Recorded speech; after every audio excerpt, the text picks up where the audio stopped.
생각을 해봐요. 게으른 놈이 시기심까지 있어. 게으른데 남 욕이나 하고 앉아 있어. 매력이 있을 것 같아, 없을 것 같아요? 매력이 없어요. 부지런한데 남 칭찬까지 할 줄 알아. 이 사람 매력 있어요, 없어요? 매력이 있어요. 매력이 있을 수밖에 없어요. 그런데 우리가 또 나쁜 건 판단하는 거야. 어떤 판단? 부정적인 판단이에요. 부정적인 판단.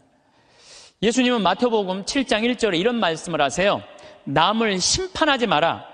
그래야 너희도 심판받지 않는다. 이야, 내가 남을 심판하면은요, 하느님도 나를 심판을 해요. 근데 나이가 남을 심판하지 않으면 하느님께서 나를 심판하지 않아요. 아주 쉬운 거잖아요. 근데 왜 우리가 남을 심판을 하냔 말이에요. 너는 어찌하여 형제의 눈 속에 있는 티는 보면서 내 눈 속에 있는 들보는 깨닫지 못하느냐. 저는 이게 평생의 내 숙제였어요. 남의 눈에 있는 티끌을 볼 것이냐, 내 눈에 있는 들보를 볼 것이냐. 참 예수님, 반갑습니다. 우선 기도 바치고 강의 시작하도록 하겠습니다.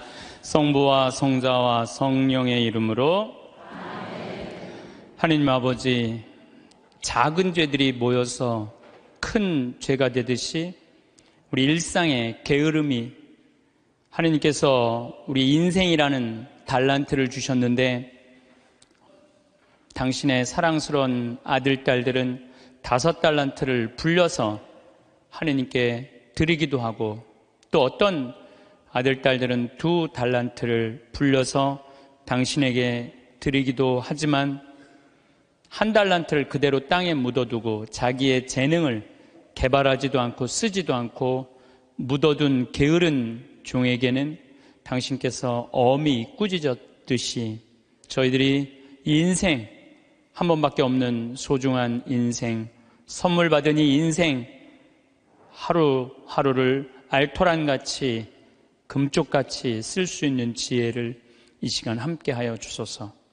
영광이 성부와 성자와 성령께 성부와 성자와 성령의 이름으로 아멘. 참 예수님, 네, 우리가 게으름에 대한 얘기를 했어요. 그래서 사람은 부지런해야 돼요. 성실하고. 그럴 때 그 부지런함이 쌓여서 나중에 누리는 행복이 큰 행복이 됩니다. 그런데 게으른 데다가 시기심까지 있다. 그럼 이게 참 몹쓸 사람 중에 하나가 일은 안 하면서 남 잘 되는 꼴 못 보는 사람. 이런 사람들, 이게 참 문제가 많은 거예요. 여러분들 우리나라 속담에 이런 얘기가 있죠. 사촌이 땅을 사면 축하해줘야지 왜 배가 아파요. 저는 아예 이런 말이 대한민국에 없었으면 좋겠어요. 우리는 이런 말을 해줬으면 좋겠어요. 사촌이 땅을 사면 축하해줘야 된다. 이런 말이 있었으면 좋겠어요.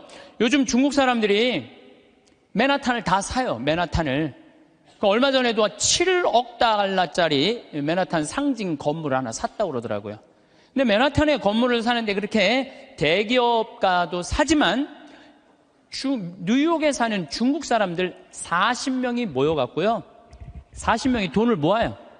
돈을 모아갖고 건물 하나 사는 거예요. 건물을 사갖고 거기에 이제 새 들어 사는 우리나라 사람들, 무슨 베트남 사람들, 또 멕시코 사람들, 이런 사람들을 어떻게 내보내냐면 세를 전부 다 올려요. 그럼 세를 감당을 못하니까 다 나가잖아요. 그럼 중국 사람들한테 다 주는 거예요. 그래갖고 자기네들끼리 상권을 형성하는 거죠.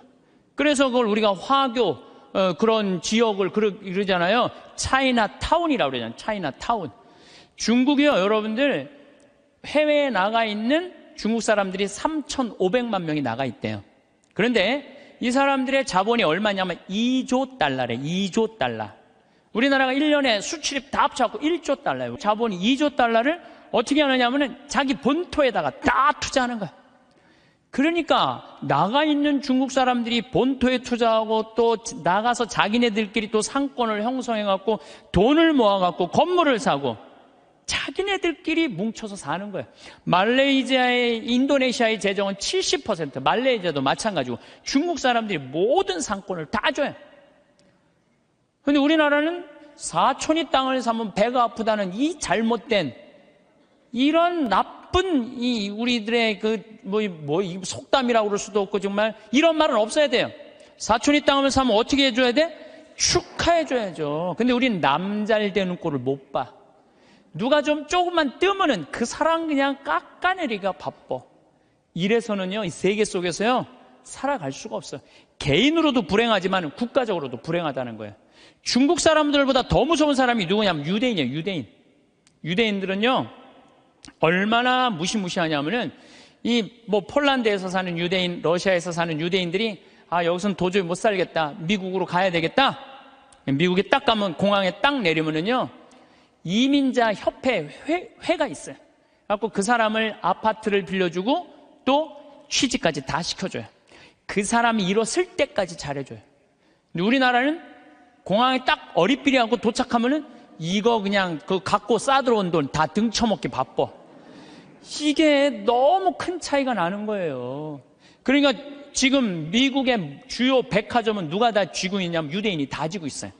유대인이 다 쥐고 있는데, 유대인들은 자기 백화점에 입점을 누구 제일 먼저 받느냐면 유대인이 만드는 물건분들 제일 먼저 받아들여요. 그러니까 얘네들이 잘 살 수밖에 없죠. 그 유대인들이 그래갖고 돈을 모으잖아요. 그럼 자기 돈은 누구한테 맡기냐면 유대인 은행에 갖다 맡겨요. 유대인 은행에 갖다 맡겨요. 무슨 소송이 나오면 누구한테 맡겨? 유대인 변호사한테 맡겨요. 아프잖아요. 누구한테 가요? 유대인 의사한테 가요. 그러니까 이 유대인들은요, 어느 정도냐면은, 이 미국의 부의 한 50%를 유대인이 쥐고 있대요. 그 중에 미국 부자의 30%는 유대인이래요. 철저하게 민족끼리 돕는 거예요. 사촌이 땅을 사면 배가 아픈 게 아니라 사촌이 땅을 살 수 있도록 도와주는 거죠. 시기심이 없는 거죠, 시기심이. 우리 시기심이 너무 많아. 이 출애굽기 22장 24절에서 25절을 보면, 너희가 나의 백성에게 너희 곁에 사는 가난한 이에게 돈을 꾸어 주었으면 그에게 채권자처럼 행세해서도 안 되고 이자를 물려서도 안 된다. 너희가 이웃의 겉옷을 담보로 잡았으면 해가 지기 전에 돌려주어야 한다. 이게 유대인들은요, 민족끼리는 서로 책임진다. 이게 철저해요. 근데 우리나라 사람들은 제가 외국에 나가보면요, 다 개인적으로는 잘 살아요. 근데 다 같이 모여갖고 건물 샀다는 얘기는 한 번도 들어본 적이 없어. 예. 우리가 이게 안 되는 거예요. 개인적으로는 특출나지만은 이게 서로 축복해주는 게 안 되는 거죠. 미국에 7대 영화사가 있는데 이 중에 6개가 유대인이에요. 6개가 파라마운트, MGM, 워너브라더스, 유니버설, 21세기 폭스, 다 유대인이 만든 영화사예요. 할리우드의 모든 건, 디즈니, 월트 디즈니만 미국 사람 거예요. 근데 이 월트 디즈니도 CEO가 20년 동안 유대인이 하고 있어요. 그러니까 황도말을 낳는 건 다 유대인이 쥐고 있는 거야. 그러니까 얘네들이 영화에서 나오는 돈들, 배우도 유대인을 쓰고, 무슨 시나리오 작가도 유대인을 쓰고, 감독도 유대인이고, 영화 배급사도 유대인이고, 그러니까 다 같이 사는 거예요. 자기네들이 돈이 이렇게 생기잖아요? 그럼 이 돈을 또 미국에 있는 유대인들은 어디다 보내냐? 본토에 보내요. 이스라엘, 팔레스타인 이쪽으로 보내는 거예요. 그러니까 서로 협력해서 사는 거죠. 잘 나가는 사람 시기하면요, 분열이 일어날 수밖에 없어요. 근데 성당에서도 하다못해 주일학교 하나를 운영해도요, 이게 깨지는 경우가 시기심 때문에 깨져요. 시기심 때문에. 성당도 왜 깨져? 전 총회장단하고 후임 총회장들하고 서로 시기심 때문에 성당도 깨지는 거예요. 시기심이 참 많아요. 하나님께서 양을 바친 아벨의 제물은 받고 곡식을 바친 카인의 제물을 받지 않자 어떻게 해요? 카인이 아벨을 죽이잖아요. 시기심 때문에 그러는 거예요. 시기심 때문에. 사무엘 이서의 이 상권의 18장 7절에 보면은 지금 PLO, 이스라엘 맨날 테러하는 걸 PLO라고 그러잖아요. 이게 팔레스타인이에요. 팔레스타인. 근데 옛날에도 2000년 전에도 3000년 전에도 이 성서에는 필리스타인이라고 써 있어요. 필리스타인 있었어요. 얘네들이 맨날 유대인들하고 싸웠어요. 골리앗한테 맨날 그냥 지고 근데 다윗이 나와갖고 팔레스타인들을 다 쳐 죽여요. 그래서 완전히 사울이 그냥 완전 왕권이 굉장히 강화가 돼요. 근데 다윗이 싹 들어오니까 이스라엘 처녀들이 속을 들고 춤을 추면서 이런 노래를 해요. 사울은 수천을 쳤고 다윗은 수만을 쳤네. 이 얘기를 듣고 사울이 살짝 미쳐요. 뭐가 생기냐면 시기심이 생기기 시작하는 거야. 그래서 다윗을 죽이려고 그래. 끊임없이 죽이려고 그래. 끊임없이 죽이려고 그러고 하다못해 딸 미가를 다윗한테 줘요. 사위야, 사위. 그런데도 죽이려고 그래요. 결국은 그 능력 있는 다윗은 사울 곁을 떠나요. 사울 곁을 떠나니까 사울이 훌륭한 장수를 잃어버렸잖아요. 훌륭한 장수를 잃어버린 필리스틴하고 싸우다가 마지막에 다 죽고 자기만 남아요. 어떻게 했겠어요? 스스로 자기 배를 칼로 자기 자살이에요, 자살. 다윗을, 그 능력 있는 다윗을 자기 옆에 왕으로 데리고 있었다면, 시기심을 가지지 않고 데리고 있었다면 아마 사울은 이스라엘 처음으로 통일한 왕으로서의 그 대단한 명성을 누렸을 거야. 근데 그놈의 시기심 때문에 모든 걸 다 잃어버리는 거죠. 여러분들, 우리들 다 마찬가지예요. 여러분들 가만히 보면요, 뭐 때문에 우리가 깨지는, 교회 분열도 시기심 때문에 깨지는 거예요. 오죽했으면은 예수님께서 최후의 만찬 끝나고 제자들의 발을 씻겨주고 난 다음에 마지막 기도가 뭔지 알아요? 거룩하신 아버지, 아버지께서 저에게 주신 이름으로 이들을 지키시어 이들도 우리처럼 하나 되게 해주십시오. 예수님 마지막 기도도 뭐야? 분열이 일어나지 않고 하나가 되길 바라는, 하나를. 근데 성당에서 내가 주일학교 이렇게 보면은 한 20명, 30명 교사들이 있으면 내가 또 이뻐하는 교사가 있잖아요. 그 이뻐하는 교 한 명만 이뻐하면요, 나머지 한 15명, 20명 다 적이 돼버려. 딱 반으로 나눠줘요. 그래서 누구 이뻐할 수도 없어. 그놈의 시기심 때문에. 사랑도 못하는 거야. 그놈의 시기심 때문에. 사랑도 못해, 사랑도. 사도 바울은 고린토전서 1장 10절에 교회 분열을 걱정하면서 이런 편지를 써요. 모두 합심하여 여러분 가운데 분열이 일어나지 않게 하십시오. 여러분이 저마다 나는 바오로 편이다, 나는 아폴로 편이다, 나는 계파 편이다, 나는 그리스도 편이다 하고 말한다는 것입니다. 그리스도가 갈라지셨다는 말입니까? 분열이 얼마나 심했으면 이런 말까지 했겠어요. 시기심으로 생긴 분열은요, 공동체를 망가뜨려요. 마음 안에 시기심이 있는 사람은요, 평화로울 수가 없어요. 뭐 여러분들 잘 알겠지만 이 영화 아마데우스의 그 모차르트하고 살리에르라고 그랬잖아. 살리에르가 너무 모차르트를 시기해갖고 마지막에 모차르트 막 계속 힘들게 작곡 이때까지 해야 된다 그러면서 그냥 거기에 그냥 막 모차르트가 막 해갖고 모차르트도 빨리 죽지만 살리에르도 결국은 정신분열로 정신병원에서 생을 마감을 해요. 그러니까 남을 축하해주는 사람은요, 복을 받는데요, 남 안 되게 시기하는 사람은요, 그만큼 고통을 겪는 거예요. 친구가 성공하거나 사회에 승진하면 축하해주는 넓은 아량이 있어야 돼. 남 시기한다고 내가 행복한 게 아니에요. 남 부러워한다고 내가 행복한 게 아니에요. 나는요, 달리기를 정말로 못해요. 정말로 초등학교 뛰면 꼴등이야. 막 쭉 뛰어도 꼴등이야. 얼마나 이놈들이 빠른지. 난 정말로 달리기를 못했어요. 초등학교 때. 그리고 나는 참 그림을 못 그렸어요. 제가 이렇게 뭐 옛날엔 그림의 필요성을 별로 몰랐는데, 뭐 외국에 다니고 뭐 미술관에 다니다 보면 막 뭐 얘네들이 막 고흐 막 이런 애들이 그림 그리는 거 보면요, 내 마음 안에서 막 예술혼이 막 불타요. 그래갖고 막 집에 와갖고 막 도화지도 사고 크레용도 사갖고 집에 와서 막 그림을 그려요. 동창 신부들 오면 내가 보여줘요. 이 그림 어떠냐? 그러면은 동창 신부들이 이구동성을 하는 얘기가 조카가 그린 거냐, 조카가. 난 내가 그린 건데. 한 7살 정도 애가 내 그림을 보고 안 웃는 사람이 한 명도 없었어요. 명작이지, 보고 웃는 거 보면은. 그런데 수준은 조카가 그린 그림이냐. 난 그림을 참 못 그려요. 또 나는 수학을 참 못해요. 중학교를 안 다녀서 그런지, 전 중학교를 안 다니고 검정고시를 봤거든요. 그래서 수학을 못해요. 고등학교 올라가도 이해가 안 되더라고요. 지금 나는 그래서 지금 학교 다니면서 수업 시간에 자는 애들 다 느낌 아니까, 걔네들 느낌 아니까 이해가 돼요. 왜냐하면 이해가 돼야지 수업 도저히 알아듣지를 못하니까. 난 수학을 정말로 못했어요. 수학을. 근데 내가 맨날 나는 왜 달리기를 못하지? 나는 왜 이렇게 키가 조그마지? 나는 왜 수학을 못하지? 나는 왜 그림을 못 그리지? 맨날 이런다면 난 불행한 사람일 거예요. 나는 그런 걸 못 가졌지만 난 뭐가 줘요? 목소리가 좋잖아요, 나는. 네, 목소리가 좋잖아요. 저는 제가 목소리 좋은 거 어렸을 때 어떻게 알았느냐면 애들이 막 발표할 땐 다 시끌시끌해요. 근데 내가 일어나고 발표하면 다 조용해요. 이게 귀가 확 들리나 봐요, 귀가. 그리고 제가 왜 목소리 좋은 줄 아느냐면은 사복을 입고 내가 음식점에 가서 음식을 시키면요, 많은 분들이 나한테 이렇게 물어요. 내가 사복을 입었으니까 내가 누군지 어떻게 알아요?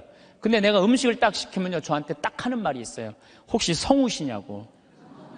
그러니까 내가 생긴 게 잘생겨서 키가 커, 뭐가 있어. 딱 목소리만 듣고 혹시 성우시냐고. 그래서 수도 없이 들어요. 성우시냐는 얘기를 정말 많이 들어요. 그리고 나는 내가 그 음향 박사님이 제 목소리를 분석을 해줬어요. 신부님 목소리는 톤이 높은데 굵대는 거예요.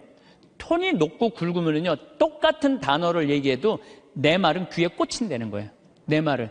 그러니까 내가 이렇게 평화방송에 이렇게 신부님들 나와서 쭉 강론하시잖아요. 수임들 강론하시잖아요. 강의하시잖아요. 내용을 들어보면 내가 받아 적을 정도로 내용이 좋아요. 근데 그분들한테 단점이 뭐냐면은 예수님께서는 부활하셔갖고 3일 만에 오셔갖고 성령을 보내셔갖고 승천을 뭐 하셔갖고 제자들이 뭐, 그러니까 정말로 듣기 좋은 내용인데 톤이 거의 같고 목소리 톤이 낮기 때문에 집중이 안 되는 거예요. 근데 난 한마디라도 예수님께서 부활하셔갖고 또 다시 오셔서 승천하셔갖고 성령, 그러니까 단어 하나하나가 똑같은 말인데도 목소리 때문에 제가 받는 이득이 너무너무 많아요.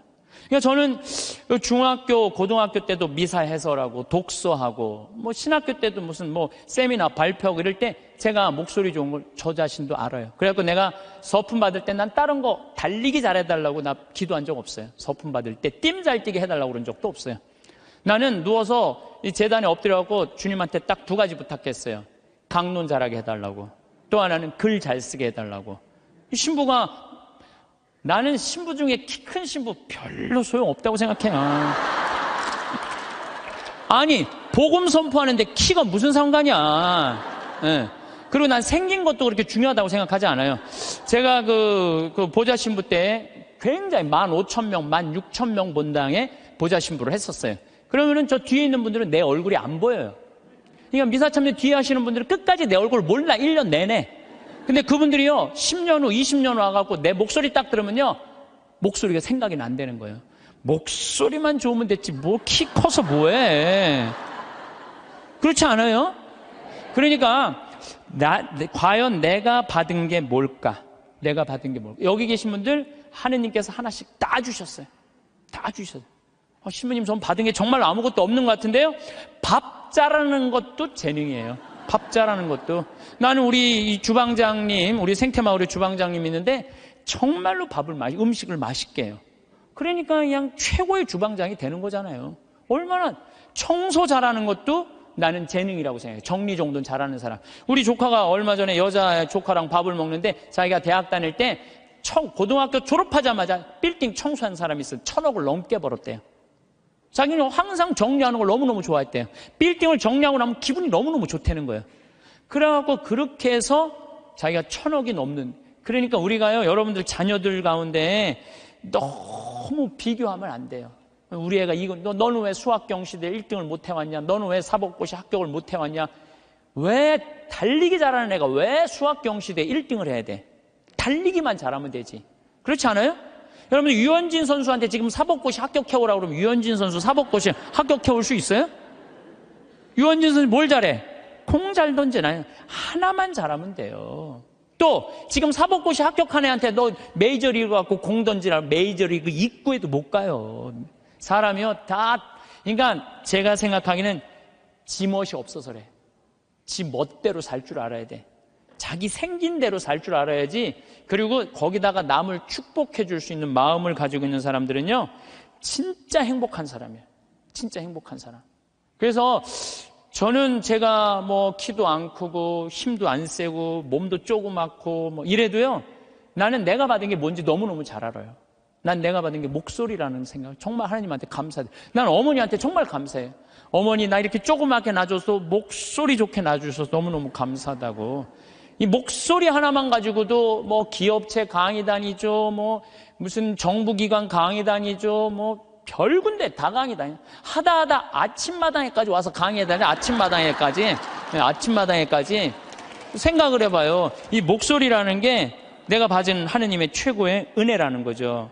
저는 가끔 의사 선생님들이 주식 투자하다가 쫄딱 망하고 마지막에 자살하는 분들 가끔 봐요.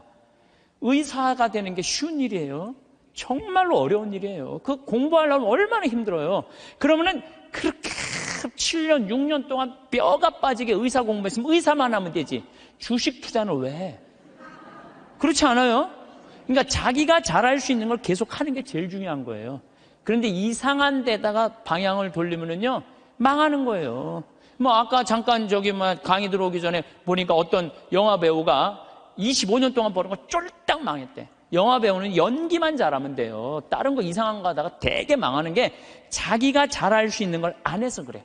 자기가. 그러니까 여러분들 자녀들 가운데서도 공부만 해야 된다는 거, 이 머릿속에 이거 빼세요. 공부 빼고는 나머지 다 잘하는 애들 많아요. 공부 빼고. 그런데 나머지 다 잘하는 건 그건 소용없어. 수학하고 영어만 잘하면 돼. 이게 대한민국의 불행에, 제가 지난주에도 말씀드렸지만은 대한민국의 불행으로 가는 길이에요. 불행으로 가는 길이에요. 그래서 자기가 잘할 수 있는 일을, 내가 포크레인 저 잘해요. 포크레인 정말 잘해요. 내가 뭐 하루 종일 포크레인 가지고 황토 집 질 때도 포크레인으로 지는 황토도 잘 개요. 근데 내가 포크레인 하면서 깨달은 게 뭐냐면 아침부터 밤 6시, 7시까지 하는데도 하나도 안 지겨워. 10시간을 여러분들 공부하라고 그래봐요. 나 아마 미칠 거예요. 10시간 공부하라고 그러면. 근데 포크레인을 10시간 하면 하나도 안 지겨워. 시간 가는지도 모르고. 일이라는 게요, 내가 재미가 있고 몸에 이렇게 탄력이 붙으면요, 일처럼 재미난 게 없어요. 여러분들 자녀들 중에 혹시 몸은 튼튼한데 머리가 안 되는 애들은 생태마을에 한번 도전해 보세요. 예. 저는 우리 생태마을이 지금 여주도 나는 고등학교 졸업한 아이로 하고 싶어요. 여주도. 그리고 아프리카 자카란다도 그 농장도 고등학교 졸업한 아이들 파견하고 싶어요. 그 가끔 50살, 60살 되신 분들이 전화해. 거기 생태마을 취직하고 싶다고. 지금 우리 생태마을에 50살, 60살 천지야, 천지 지금. 예. 우리가 이 세대 교체가 필요한 거, 50살 넘은 분들은 하지 마세요. 예, 예. 대신 누굴 보내? 자녀를 보내, 자녀. 몸은 튼튼하나 머리가 안 돌아가는 애들, 이런 애들 꼭 좀 보내주시기를 바라겠습니다. 여러분들, 남을 축복해주는 일은 참 즐거운 일이에요. 시기하지 않고 남을 축복해주는 건 참 즐거운 일이에요. 그래서 저는 우리 후배들이 막 강론자라고 이러면 너무 기분이 좋아요. 우리 생태마을에 이제 부관장 신부들이 3분이 이제 지금 왔다 갔는데, 저는 이제 강의는 내가 하지만 미사 강론은 부관장 신부님들이 되게 해요. 너무 강론을 잘하세요. 그러니까 사실 제가 강의하는 거에 많은 부분들은 부관장 신부들이 강론하는 걸 듣고 내가 그걸 갖고 여기서 하는 거예요. 그래서 내가 부관장 신부들한테 손을 꼭 잡고 너무 고마워. 나한테 이런 재료를 제공해줘서 너무너무 고마워. 참 이렇게 후배 신부들이 강론 잘하는 거 보면 기분이 너무 좋아요. 그것도 막 사목 잘하면은 막 박수 쳐주고 싶고. 그럼 내가 행복해요. 근데 저놈의 새끼 봐라, 나보다 강론을 잘하네? 이때부터 불행해지는 거예요. 남을 내가 조금 능력이 모자라도 잘하는 사람을 이렇게 칭찬해 줄 때 나도 행복하고 너도 잘 살고 나도 잘 사는 거야. 중국 애들이 지금 본토는 뭐 하느님 안 믿어갖고 엉망이지만 나가 있는 중국 사람들은 대단하거든. 유대인은 말할 것도 없고, 유대인들은 말할 것도 없고. 나는 우리나라가요, 사촌이 땅을 사면 축하해 준다. 아예 사촌이 땅을 사면 배가 아프다. 이 말 아예 없었으면 좋겠어. 오늘 이후부터 우리는 아예 사촌이 땅을 샀어? 그래. 축하해 주는 그런 문화가 난 이루어졌으면 참 좋을 것 같아요. 그런데 생각을 해봐요. 시기심이 게으른 놈이 시기심까지 있어. 게으른데 남 욕이나 하고 앉아 있어. 매력이 있을 것 같아요, 없을 것 같아요? 매력이 없어요. 부지런한데 남 칭찬까지 할 줄 알아. 이 사람 매력 있어요, 없어요? 매력이 있어요. 매력이 있을 수밖에 없어요. 그런데 우리가 또 나쁜 건 판단하는 것. 어떤 판단? 부정적인 판단이요. 부정적인 판단. 예수님은 마태복음 7장 1절에 이런 말씀을 하세요. 남을 심판하지 마라. 그래야 너희도 심판받지 않는다. 이야, 내가 남을 심판하면은요, 하느님도 나를 심판을 해요. 근데 내가 남을 심판하지 않으면 하느님께서 나를 심판하지 않아요. 아주 쉬운 거잖아요. 근데 왜 우리가 남을 심판을 하냔 말이에요. 너는 어찌하여 형제의 눈 속에 있는 티는 보면서 내 눈 속에 있는 들보는 깨닫지 못하느냐. 저는 이게 평생의 내 숙제였어요. 남의 눈에 있는 티끌을 볼 것이냐, 내 눈에 있는 들보를 볼 것이냐. 여러분들은 이 대한민국에 보면은요, 남의 티끌은 기가 막히게 끄집어내요. 남의 티끌은. 근데 우리는 어떻게 해? 자기 눈에 있는 들보는 안 보는 거야. 텔레비전을 보면은요, 이 세상에 다 죽일 놈만 있는 것 같아. 죽일 놈만. 다 때려 죽일 놈만 대한민국에 사는 것 같아. 그래요? 대한민국이 그렇게 막 때려 죽일 놈만 살아요? 저는요, 얼마 전에 내가 좋아하는 우리 최경남 신부가 또 해준 얘기예요. 자기가 조용필 콘서트를 갔다 왔대요. 감동받았대요. 너무너무 정말로 프로페셔널이 저거구나. 우리 신부들도 저런 마음으로 사목을 하면은 정말로 사목이 잘 될 거란 얘기를 하면서 나한테 기가 막힌 얘기를 해주더라고요. 조용필 씨가 1982년 비련이라는 못 찾겠다 꾀꼬리라는 4집, 이 4집을 냈는데 비련이라는 그 노래가 있대요. 그런데 시골 병원에 지적장애아가 8년 동안 14살짜리 먹은 여자애가 울지도 않고 웃지도 않는 거야. 그런데 얘가 비련이라는 노래를 듣고 울기 시작하는 거야. 14살짜리가 막 울더래요. 그러니까 병원에서 난리가 난 거죠. 8년 동안 웃지도 않고 울지도 않던 애가 비련이라는 노래가 눈물을 쫙 흘리니까. 그러니까 부모도 미치죠. 내 애가 감정 표현하니까 얼마나 행복하겠어요. 그래갖고 그 병원에서 연락을 한 거예요. 조용필 씨한테. 제발 우리 병원에 한 번만 와갖고 이 아이 손 한 번만 잡아줘라. 손 잡아주고 노래까지 해주면 더할 나위 없지만 손이라도 잡아줘라. 했는데 그때 조용필 씨가 1982년 4집 못 찾겠다 꾀꼬리 할 때 캬바레에 가서 노래 한 곡 하면 3천만 원을 받았대요. 지금 돈으로. 근데 보통 하루에 3-4번씩 나갔대요. 그러니까 그 매니저가 무슨 소리냐, 지금 하루에 1억씩 버는 사람인데 그 시골까지 위약금 물 수 있느냐? 꿈도 꾸지 마라. 전화를 끊었대요. 근데 조용필 씨가 이렇게 바깥에서 뜨면 무슨 얘기냐? 그랬더니 매니저가 아니 저기 뭐 어떤 지적장애 여자아이가 당신 비련이라는 노래를 듣고 막 눈물을 흘리다고 병원에 한번 초대를 한다는데 아니 이제 바빠 죽겠는데 거기를 어떻게 하느냐? 그랬더니 오늘 공연이 몇 개냐고 그랬더니 뭐 4개라고 그랬더니 그거 다 취소해라. 내 위약금 내가 물겠다. 가자 그 병원에 차 대라. 그랬더니 조용필 씨가 차를 타고 그 시골까지 쫙 간 거예요. 갔는데 얘를 딱 봤는데 얘가 뭐 조용필이 누군지 어떻게 알아요? 보고 가만히 있는 거야. 근데 조용필 씨가요 대단한 사람이 그 14살짜리 여자의 손을 잡고 비련이라는 노래를 부르는 거예요. 기도하는 사랑의 손길로 탁 이렇게 노래를 쫙 그냥 오빠 막 그러잖아요 여러분들. 그러니까 얘가 또 눈물을 쫙 흘리는 거야. 그러니까 그냥 이 병원이 감동이죠, 감동. 그리고 이 조용필 씨는 그걸 보고 갔어요. 부모님이 너무 감동받아서 우리가 조금이라도 사례를 할 테니까 통장 번호를 알려달라고 그랬더니 조용필 씨가 한 말이 전 정말 기가 막힌 말이에요. 나는 오늘 저 아이의 눈물을 통해서 이제까지 받은 모든 돈, 앞으로 받을 돈 모든 것보다 비싼 보상을 받았다. 그러니까 나한테 돈 보낼 생각하지 말아라. 탁 갔다는 거예요. 그게 1982년 얘기예요. 그래서 물론 내가 조용필 씨가 훌륭하다는 건 알았지만 그 다음에 내가 조용필 씨 뒷조사를 쫙 해봤어요. 뒷조사를 해봤더니 자기 부인이 세상을 떠났을 때도 23억인가 4억이나 되는 돈을요 다 어려운 사람을 위해서 다 기증하고 그 다음에 소아 백혈병 걸린 아이 한 500명 수술비를 다 대주고 지금도 1년에 몇 억씩 어려운 아이들을 위해서 내놓는다는 거예요. 그러니까 우리가 이 세상을 보면서 다 나쁜 놈들만 있는 게 아니에요. 우리가 참 훌륭한 사람들이 많아요. 요즘 저는 김장훈 씨, 독도 참 여러분들 이거 대단한 가수 하나가 대단한 일을 하는 거예요. 지금 독도 뭐 100억 모은다 그러잖아요. 저도 이제 동참 꼭 하고 싶어요. 여러분들 일본 애들은요 자기네 나라에서 살고 싶지 않은 애들이에요. 2011년 3월 11일 후쿠시마 지진이 일어났지. 원자력 발전소, 원자탄 폭탄 터진 거예요. 그것 때문에 지금도 방사능 때문에 고생하고 있죠. 태풍은 그냥 일본에 다 가서 지금 아직도 10월 30일인데 아직도 무슨 프란치스코 뭐 이거 태풍 다 살고 싶지 않은 거예요. 1905년에 일본 애들이 우리나라를 어떻게 돌아왔는지 독도는 우리 땅, 그리고 우리나라 먹은 거예요. 지금도 독도는 우리 땅이라고 자기네들 이번에 뭐 외교 홈페이지에 하잖아요. 한국 먹고 싶다는 거예요. 그러니까 대놓고 얘기하는 거, 대놓고. 근데 이 정치인도 기업인도 못하는 가수 한 사람이 얼마나 대단해요. 이 세상은요, 나쁜 놈만 있는 게 아니에요. 정말로 멋있는 사람들이 많아. 근데 우리는 어떤 판단을, 부정적인 판단하는 거예요. 그 부정적인 판단 때문에 잘못된 판단으로 이어지는 경우가 너무 많다는 거예요. 조조가 동탁을 죽이려고 그래요. 한 왕실을 자꾸 동탁이 쥐고 흔들으니까.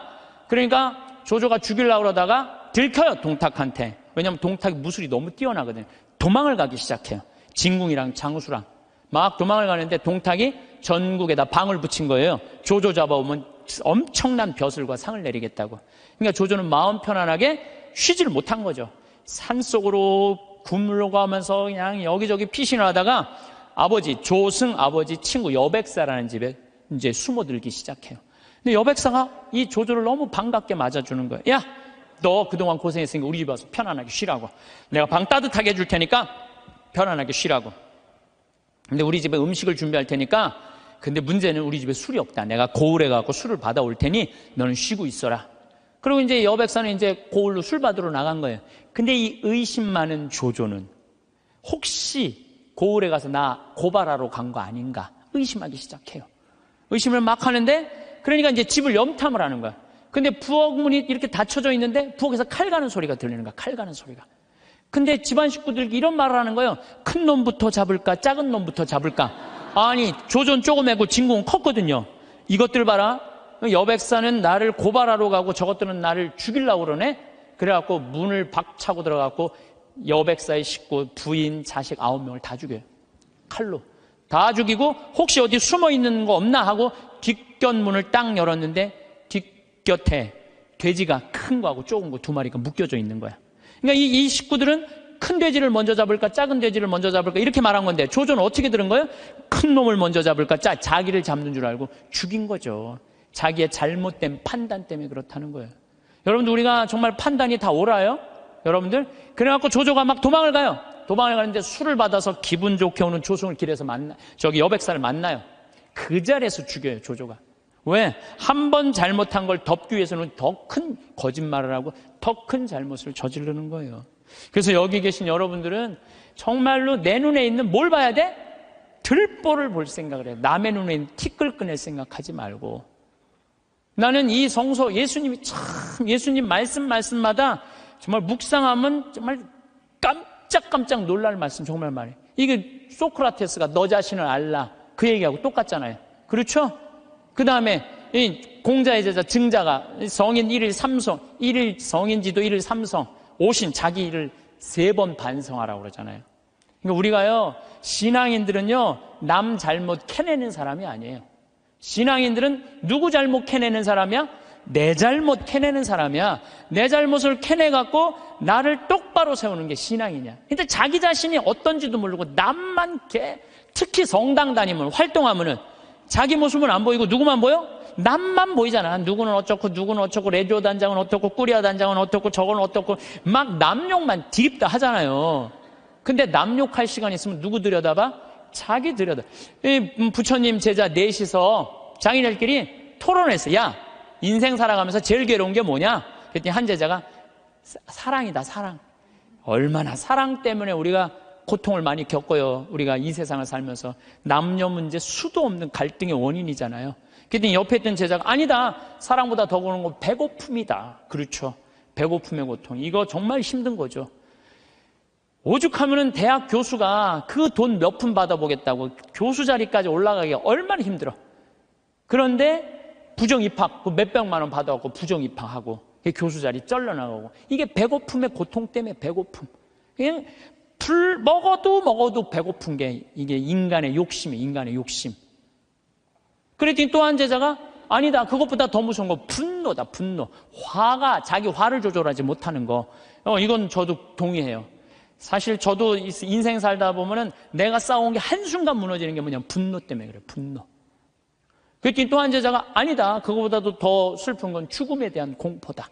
맞죠. 우리 인간이 모든. 그랬더니 그게 다 됐더니 부처님이 하시는 말씀이 아니다.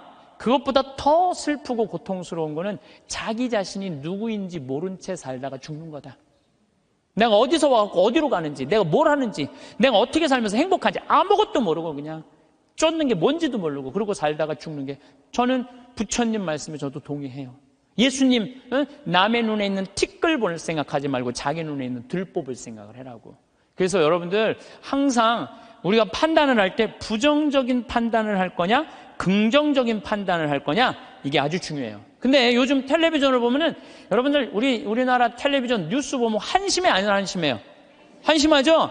정치인들 정말로 내가 지난번에 생명을 살리는 말씀에도 얘기했지만 진짜 서로 말한 진짜 말한 지금까지도 한심해요. 조금만 정말로 한심해요. 그러니까 그냥 어떤 또 국회의원은 이놈의 나라를 그냥 뒤집어 엎어갖고 북한한테 그냥 줘버려야 된다, 이렇게 말하는 사람들도 있고. 근데 여러분들 우리나라가 그렇게 한심한 나라일까요? 저는요 5,000년 역사상, 우리나라가 5,000년 역사상 지금처럼 잘 먹고 잘 사는 적은 없어요. 5,000년 역사상. 고려시대 우리 원나라 조공 바쳤어요. 고려시대 때 원나라한테 조공만 바쳤어요? 왕자도 다 보냈어요. 왕자도 다 보냈어요. 조선시대는 명나라, 청나라 다 조공 바치고 다 왕자들 다 보내고 소현세자 이런 사람 다 가 있는 거 다. 그리고 그냥 청나라 끝나고 나니까 그 다음에 누구한테 나라 뺏겼어요? 일본한테 나라 뺏겼어요. 1,000년 이상을 통일 국가 다 나눠져서 싸우고, 지금도 나눠져 있지만 그렇게 우리나라 역사가 질곡의 역사를 갖고 있어요. 그런데 이 5,000년 역사상 지금처럼 우리나라가 강성했던 적은 없어요. 우리나라가 경제 규모가요 1조 달러야. 무역 규모가 세계 8위, 경제 규모는 세계 15위예요. 근데 일본은 6조 달러예요. 무역 규모가. 중국이 8조 달러, 미국이 14조 달러예요. 그러니까 우리가 사실은 참 우리나라도 피곤한 나라예요. 양쪽에 너무 센 놈들이 있는 거예요. 중국하고 일본하고. 근데 중국하고 일본이 경제 규모가, 일본이 6조 달러, 중국이 8조 달러예요. 우린 1조 달러밖에 안 돼. 근데 그전에는 1조 달러도 안 됐어. 그러니까 참 조공 바치고 살았던 거죠.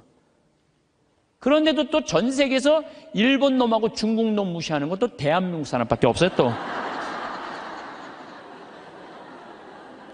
근데 제 생각엔 그래요. 제 생각에는 그래도 5,000년 역사를 보면 지금처럼 우리가 잘 살고 잘 먹고 잘 사는 적이 없어요. 여러분들, 우리나라 차 잘 만들어요. 차 잘 만들어요. 제가 지난 9월 달에 미국 뉴욕의 자살방지협회에 가서 강의를 갔다 왔는데, 초청한 회장님이 차를 이번에 싹 바꿨대요. 워낙 돈이 많은 분이라 에쿠스, 볼보, BMW, 렉서스 5대를 다 바꿨대요. 근데 그 중에 제일 마음에 드는 게 에쿠스래요. 나한테 정말 그런 말을 하면서 한국이 차 브랜드가 떨어져서 그렇지 한국 차 잘 만든다고. 그것도 40년 만에. 남들은 100년, 120년 됐는데 40년 만에 이렇게 쫓아온 것에 대해서 자기는 에쿠스를 타고 다니면서 너무너무 자랑스럽다는 거예요. 그런데 대한민국 차를 누가 제일 무시하느냐? 대한민국 놈들이 제일 무시해요. 이게 부정적인 시각으로 바라보는 거, 부정적. 텔레비전 잘 만들고. 그렇잖아요. 또 휴대폰 잘 만들고. 제가 이 휴대폰도 아이폰 막 나오고 난리 칠 때 제가 그랬어요. 앞으로 내가 우리나라 휴대폰을 봐서는 전 세계 시장 1위를 할 거다. 제가 4, 5년 전에 내가 방송 때도 얘기했어요. 지금 1위 하잖아요.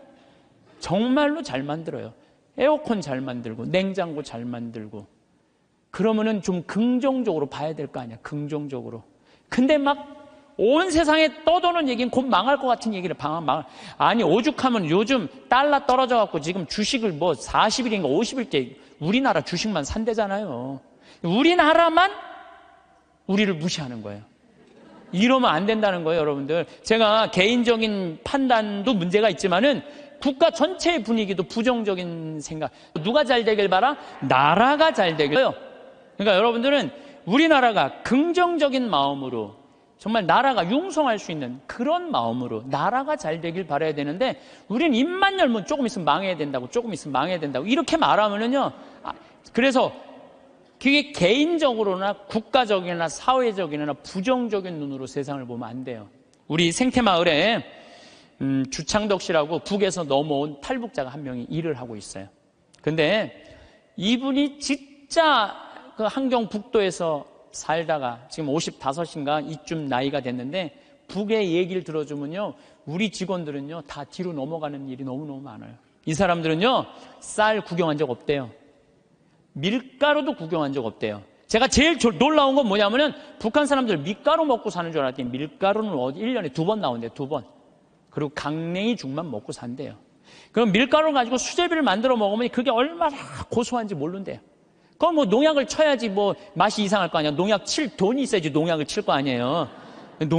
그러니까 안진뱅이 아마 밀보리로 아마 하는 것 같아요. 그 수제비 먹으면 그렇게 맛있다는 거예요. 근데 그 1년에 딱 2번 먹는다는 거. 나머지는 전부 강냉이 죽을 먹는데, 나머지는 전부. 그런데 우리 이제 생태마을에서 이제 가지튀김을 하면은, 우리는 가지튀김만 밀가루 살짝 묻혀갖고 튀기잖아요. 그래갖고 그걸 나가면요, 그 가지를 들고 주방에 들어가요. 그 탈북자가. 그 주방장한테 따져요. 밀가루 요것밖에 왜 안 묻히느냐고. 내가 밀가루 먹고 싶어서 북에서 넘어왔는데 왜 밀가루를 요거 조금밖에 안 묻히느냐고. 슬픈 얘기예요. 슬픈 얘기예요. 북한은요 수도 없이 굶어주고, 내가 지금 북한 이야기라는 책을 읽고 있는데 거기서 하는 얘기가 그거예요. 95년, 96년, 97년에 죽을 때 북한 사람 그때 제일 많이 굶어 죽었거든요. 그나마 농장에서 일하는 사람 먹고 살았대요. 탄광에서 일하는 사람 다 죽었대요. 근데 굶어 죽으면요 다 새카매 갖고 죽는데요, 못 먹을 때. 근데 자기가 식당에서 일을 하는데 탄광촌에 배정을 받아서 하는데 한 10명이 새카매 갖고 다 쭈그리고 앉아있더래요. 저 사람들은 왜 일도 안 하고 쭈그리고 앉아있는지, 왜 이렇게 새카마냐 그러니까 다 굶어 죽어 있는 거라고. 지금 10몇 명이 그대로 앉아서 그 자리에서. 참, 북한 얼마 전에 뭐 6명 넘어갔던 분들 다시 한국으로 보냈잖아요. 그분들 내가 쭉 읽어봤어요. 북한 가면 어떻게 대우할 줄 알고. 아파도 병원 한번 가본 적도 없고 그냥 고통이란 고통을 다 겪고 그리고 온 거예요. 그러니까 나는 북한 무슨 김일성 주체사상 찬양 이해가 안 가요. 물론 내가 제일 화가 나는 건 하느님을 믿을 수 없다는 나라, 그런 나라에 대해서 제일 가슴이 아프고 슬프지만은, 그런데 무슨 북한을 찬양을 하고 그래요. 국민들은 다 굶어 죽어 하는데, 에? 그냥 여기 뭐 대통령이라는 그 수령, 우리 또 얼마나 웃기냐면, 우리 직원들은 김정은이가 말이야 백성들 굶어 죽이고 그러면요 그 사람이 딱 일어나고, 김정은이가 뭡니까? 위대하신 수령아바이 김정은이죠. 또 이렇게 얘기를 해요. 그럼 우리 직원들이 그래, 위대하긴 개뿔은 뭐가 있냐면, 국민들 다 굶어 죽이는 뭐가 위대하냐고. 그러면은 그분이 그래, 그건 또 맞는 말입니다. 또 이런다. 근데 더 슬픈 건 뭐냐면은, 이분이 왜 탈북을 했느냐면 자기 딸하고 같이 해서, 딸은 지금 간호학과 대학을 다니고 있는데 자기 아들이 관절염이었대요. 부인은 심장병이고 그거 고치고 싶어서 탈북을 한 거예요. 그래갖고 이제 돈을 이제 우리 생태마을에 이제 돈을 조금씩 모아갖고 좀만 기다리면은 자기 가서 데리고 올 텐데 안 기다린 거야. 이 아들하고 부인이 이번 여름에 압록강을 건넌 거예요. 압록강을 건넜는데 기다렸는데 연변에서 만나는 사람이 못 만났다고 전화가 온 거예요. 아니 그냥 우리 생태마을에서 저녁에 밥을 먹으면 얼굴이 하얘갖고 아주 이만 다 죽어가더라고. 그래서 내가 물어봤어. 왜 그러느냐고. 뭐 주창덕 형제. 그랬더니 하는 말이, 아니 북에서는 건너갔다는 소식이 왔는데 연변에서 못 만났다는 거야. 그래서 내가 비행기표 끊어주고 돈 주고 가서 찾아와 봐라. 자식 아들하고 부인 소식을 모르니까 일이 손에 잡히겠어요? 찾아와 봐라. 그래갖고 갔다 왔는데 결국은 못 찾고 자기만 넘어가다가 죽은 거죠. 물에 빠져서 압록강도 죽은 거예요. 여러분들 지금 대한민국 사람들은요 호강에 요강을 타고 있는 거예요. 지금 여러분들이 남한에 태어난 게 얼마나 정말로 감사한 거예요. 지금 북한에 그래도 지금 신앙을 하는 게 1%도 된대요. 숨어서 신앙생활하는 비율이 1%가 된다는 거. 우리 천주교하고 개신교하고 있다는 거예요. 지금도 그들이 정말로 마음 편안하게 하느님께 찬양 드리고 영광 드릴 수 있는 거, 통일이 돼야 돼요. 뭐 여러 가지 이유로도 통일이 돼야 되지만은 그 안에 이 정말로 신앙의 빛을 전해줄 수 있는 통일이 돼야 되는 거예요. 우리 대한민국은 이렇게 보면은요, 참 부정적인 시각이 너무 많은 것 같아요. 여러분들 정말로 한국은요, 정말로 행복한 나라예요. 정말로. 요즘 나는 한국에 이렇게 외모로 평가하는 경향이 참 많아. 잘생기면 다 오케이야. 키 크면 다 좋고. 뭐 남자는 키가 커야 돼. 키가 개뿔 뭐 키가 크 뭐가 좋아요. 이 기장, 저기 막 기지나 많이 들어가지. 키 큰 게 뭐가 좋아. 그냥 이쁘면 다 용서해. 이쁘면 다 용서해. 이쁘면 다 용서해. 그래서 가끔 이렇게 말하는 사람들이 있어요. 내가 사람 하나 제대로 볼 줄 안다. 척 보면 안다. 그게 여러분들 자기 발목을 잡는 거예요. 뭐 확실한 얘기는 아니라고 그러지만 떠도난 얘기에 이제 하버드 대학에 스탠포드 부부가 가갖고 허름한 옷을 입고 하버드 대학 총장실에 가갖고 나 좀 여기 아들이 죽었거든요. 16세 하버드대 다니다가. 그래갖고 나 여기 좀 기증하고 싶다. 좀 총장을 만나게 해주라. 너무 허름하니까 이 수위가 당신 같은 사람이 뭘 기증하냐? 안 만나게 해줘요. 그래갖고 이 사람이 이 샌프란시스코 사람인데 아주 철도로 돈을 버는 사람이야. 아니 저 하버드 대학에서 우리 돈을 기증을 안 받느니 차라리 우리가 그냥 여기다가 대학을 하자. 그래갖고 생긴 대학이 스탠포드 대학이라는 거예요. 지난번에 산호세 강의 갔을 때도 스탠포드 대학을 지나가 봤는데 어마어마하게 전화더라고. 대학이 아니라 거의 뭐 궁전같이 전화더라고요. 그래서 그 하버드 정문에는 이런 말이 써 있대. 사람을 외모로 판단하지 말라라는 글귀가 있대요. 예. 죄로 가는 길은 내 눈에 있는 들보 볼 생각은 안 하고 남의 눈에 있는 티끌 끄집어낸 이런 사람들이 죄로 가는 거예요. 그러니까 여러분들 남 판단하지 마세요. 남 평가하지도 마시고 남 비난하지도 말고 판단하고 난 다음에 비난하지도 말고 똥 묻은 겨 묻은 겨 비웃는다는 그런 우리 속담도 있듯이 자신의 잘못된 점을 되돌아보는 일이 우리가 중요한 거예요. 특히 신앙인들은 남 누구 어떻고 이거는요. 이 사도 바오로가 남을 해치는 말은 입 밖에도 내지 말라고 그러잖아. 남을 해치는 말은. 근데 우리가 그냥 이게 몸에 배 있어. 남한테 흠이 되는 말 한마디를 해더라도 우리가 정말로 이거 조심하고 두려워해야 되는데 이게 안 되는 거야. 생각을 해봐요. 게으른 데다가 시기심까지 있는데도 판단을 부정적으로 해. 이 사람 이거 쓸 데가 있는 사람이야, 쓸 데가 없는 사람이야. 쓸모가 없는 사람이야. 여러분들 뒤집어서 이렇게 생각해봐요. 성실하고 남 칭찬할 줄 알고 긍정적으로 모든 세상을 바라볼 줄 아는 사람. 이런 사람 죄 질 것 같아, 안 질 것 같아요? 죄 안 져요. 이 작은 것들이 모여서 큰 죄가 되는 거예요. 작은 것들이 모여갖고 큰 죄가 되는 거예요. 그래서 저는 우리 교우들이 살면서 항상 긍정의 에너지가 사람을 사랑하고 칭찬해주고 평생의 설계가 돼 있는 그런 분들이 됐으면 좋겠어요. 우리가 정말로 죄로 가는 길은 욕심이에요. 욕심은 다음 시간에 이어서 하도록 하겠습니다. 영광송 바치겠습니다. 성부와 성자와 성령의 이름으로 아멘. 영광이 성부와 성자와 성령께, 성부와 성자와 성령의 이름으로 아멘. 감사합니다. 황창연신부님의 행복특강 죄에 이르는 길 2부에서는 시기 질투에 대해도 말씀하셨는데 시기 질투를 하는 게으르고 욕심 많은 사람들의 이야기도 함께 하셨죠. 그와 반대로 부지런하고 남을 칭찬하는 매력적인 사람에 대해서 말씀하셨는데 매력적인 사람이 되는 방법에는 여러 가지가 있습니다. 방법을 공유드립니다. 자신감을 키우기. 자신감은 매력의 핵심입니다. 스스로를 믿고 긍정적인 사고방식을 유지하세요. 긍정적인 태도 유지하기. 긍정적인 사람들은 다른 사람들에게 좋은 에너지를 전파합니다. 웃고 감사하는 마음을 가지세요. 청결과 외모 관리. 단정한 외모와 청결한 상태를 유지하면 첫인상이 좋아집니다. 자신의 스타일을 찾고 꾸미는 데 신경 쓰세요. 좋은 매너와 예의. 다른 사람을 존중하고 배려하는 태도는 큰 매력 요소입니다. 예의를 지키고 상대방을 잘 대우하세요. 경청하기. 다른 사람의 이야기를 잘 듣고 공감하는 태도는 상대방에게 호감을 줍니다. 대화 중에 눈을 맞추고 적극적으로 반응하세요. 유머 감각. 적절한 유머는 분위기를 좋게 만들고 사람들을 즐겁게 합니다. 상황에 맞게 웃음을 유도해보세요. 지적 호기심과 배움의 자세. 다양한 지식을 쌓고 끊임없이 배우려는 자세를 가지세요. 이는 대화의 깊이를 더해줍니다. 취미와 열정. 자신만의 취미와 열정을 가지면 더욱 매력적입니다. 좋아하는 일을 통해 활력과 행복을 느끼세요. 정직함과 신뢰성. 정직하고 신뢰할 수 있는 사람은 항상 호감을 받습니다. 약속을 지키고 진실된 태도로 사람들을 대하세요. 감사와 겸손. 작은 일에도 감사하는 마음을 가지세요. 겸손한 태도는 사람들에게 좋은 인상을 남깁니다. 이러한 요소들은 생활 속에서 실천하면 자연스럽게 매력적인 사람이 될 수 있을 것입니다. 중요한 것은 꾸준한 노력과 진정성입니다. 오늘도 건강과 평온이 함께. 감사합니다.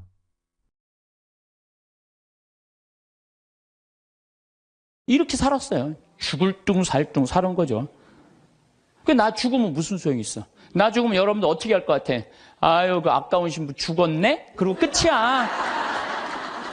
그걸로 끝이에요. 아까운 신부 죽었네? 그리고. 근데 우리 신부들은, 아유, 그놈의 새끼 죽을 둥 살 둥 하더니 지금 아까운 애 죽었네? 그걸로 끝이에요. 나 죽으면 누구만 가슴에, 우리 어머니, 아버지. 그냥 가슴에 묻고 살 거 아니에요. 그래서 내가 수술하러 들어가면서 우리 직원들한테 뭐라고 그랬냐면, 나 수술하고 나오면 아무것도 안 한다. 성당 안 짓는다. 사정관 안 짓는다. 수영장 안 한다. 백지다, 백지. 그 수술하고 나와갖고 이제 건강해갖고 나왔단 말이야. 성당 안 짓고, 이 황토, 이것도 제가 흙으로 다 바른 거예요. 황토 15cm. 괜찮더라고요. 그리고 1년에 300명, 400명 오는 경우 1년에 두세 번이야. 그걸 욕심을 낸다고 그냥 30억, 40억짜리 또 공사를.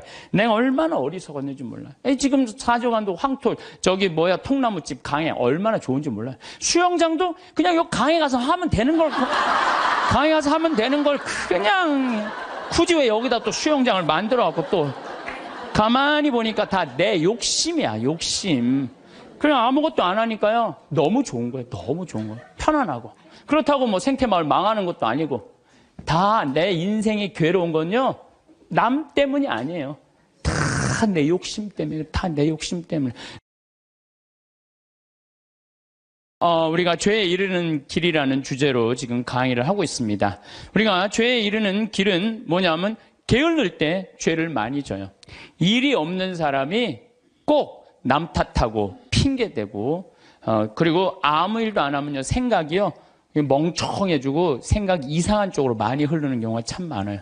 그래서 우리 생태마을 직원들은 일이 너무 많아요. 1년 내내 너무 바빠요. 사실 우리 생태마을 이렇게 보면은 1월달, 2월달은 콩을 600가마를 삶아요. 1월달, 2월달 콩을 600가마. 그러니까 그냥 솥 큰 거 10개를 가지고 하루에 4가마 삶기가 바빠요. 왜냐하면 콩은 한 6배 정도 불어나거든요. 그러니까 그냥 요즘 우리 생태마을 직원들이 신부님 청국장 좀 그만 팔라고 힘들어 죽겠다고. 그래서 콩 하죠. 또 1월달, 2월달은 아토피 아이들 힐링 캠프를 해요. 아토피가 먹을 거리가 중요하거든요. 그래서 아토피 하지. 또 이제 3월달 되면 거름 또 우분하다가 거름 다 피지. 그리고 그냥 3월달 되면 그냥 상추, 무슨 치커리, 쑥갓, 뭐 감자, 고추, 모종 내기가 너무너무 바빠요. 그러니까 그거 하다 보면 훌쩍 지나가. 저는 또 이제 3월달에 이제 또 사순 이제 강의 다니고. 4월달 되면 여기 구역장 반장님들 또 여기 오늘도 무슨 고등학교 동창들도 오고, 무슨 세무사님들도 오시고, 4월달, 5월달, 6월달엔 정말로 많이 피정으로 와요. 그러면은, 이제 3월달에 이제 모종낸 이제 상추, 쑥갓 이런 거 뜯어다가 된장만 갖다 줘도 얼마나 잘 먹는지 몰라요. 맛있다고. 그냥 자연에서 바로 먹으니까. 7월달, 8월달은 우리 학생들도 3,000명 와서 환경 피정하고. 9월달은 또 이제 가을에 김장하려고 배추도 이번에도 한 4만 3천 포기 심어놨어요. 무는 10만 개 심고, 고추는 4,000근 해고, 일이 얼마나 많은지 몰라요. 그러면 이제 9월달 또 이제 10월달 되면 이제 김장하기 시작해. 11월, 12월달까지 해요. 그리고 나는 또 나대로 또 특강 다니고 책 쓰고. 직원들이요, 정말로 그래. 신부님, 해만 지면 잔다는 거예요. 해만 지면. 죄질 시간이 어디 있어? 해만 지면 자는데. 이게요, 아무 일도 안 하는 사람이 저녁에 밤새 잠은 안 오고 컴퓨터 인터넷 이상한 거나 보고 다니고 그러는 거예요. 그래서 사람은요, 일을 해야 돼요. 일을 해야 돼. 그리고 또 우리가 죄에 이르는 길이 뭐냐면 시기심이야, 시기심. 남 시기하는 거. 남 잘 되는 꼴을 못 봐. 이게요, 사촌이 땅을 사면 배가 아프지 말고 사촌이 땅을 사면 어떻게 해야 돼? 축하해줘야 돼요. 다 같이 잘 살아야 돼요. 제가 말씀드렸지만 유대인들은요, 철저하게 민족끼리는 서로 책임진다. 그러니까 그 민족 유대의식이 철저한 거예요. 우리도 정말 여기 어려운 형제들끼리 제가 그래서 요즘 우리 형제들하고 하는 얘기가 그거야. 야, 우리도 개 모으자. 우리 형제들. 예, 그래갖고 50만 원, 100만 원씩 모아갖고 이제 우리 형제들이 4형제인데 걔 모아갖고 우리 잘 살라고 그러는 게 조카가 6이니까 걔네들 뭐 가게 하나 할 때 무이자로 빌려주는 거 무이자로. 그러면 일어 쓰는 게 훨씬 빠른 거죠. 유대인이 그렇게 해서 다 잘 사는 거. 우리나라 사람들도 그런 얘기야. 우리나라 사람들은 그냥 이자 꿔주고 그냥 뭐 조금 돈 한 1,000만 원 주고 이자를 2,000만 원, 3,000만 원. 이게 다 하느님 앞에서 책임져야 되는 사람들이에요. 다 하느님 앞에서.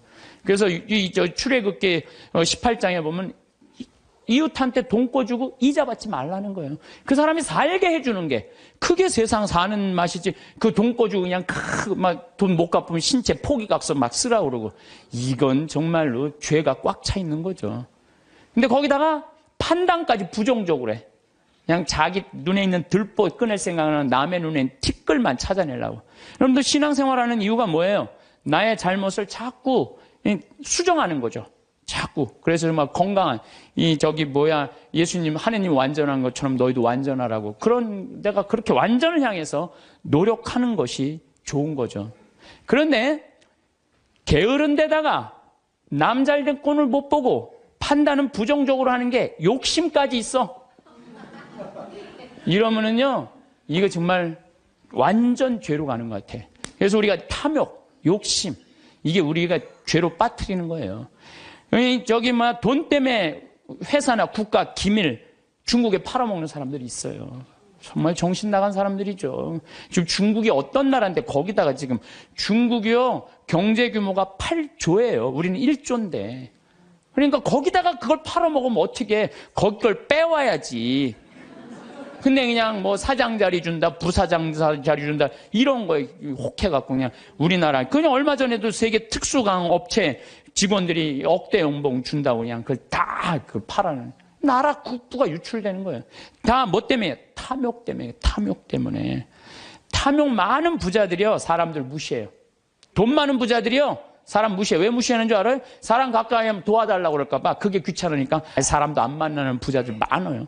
그냥 자기만 그냥 그 돈 그냥 쥐고 쓰지도 않고.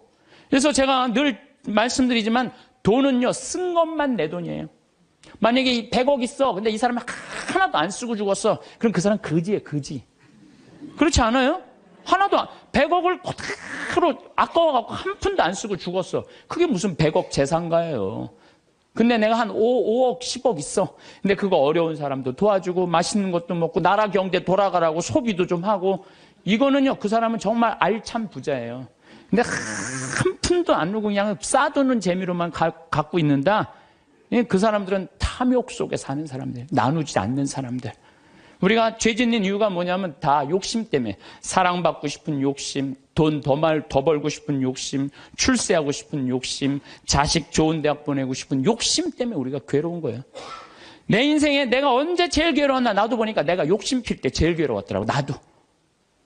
내가 이제 여기 생태마을 한 10년 동안 하니까 여기 뭐 여러분들처럼 이렇게 많이 오는 거예요.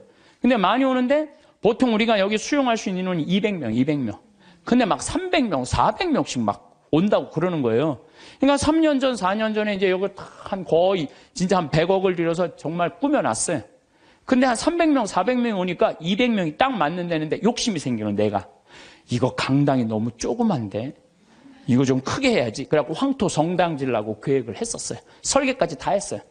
사제관도 우리 부관장 신부님들이 오니까 사제관도 통나무집 좋은 데 있는데 황토 사제관을 짓는다고 설계도 다 해놨어요.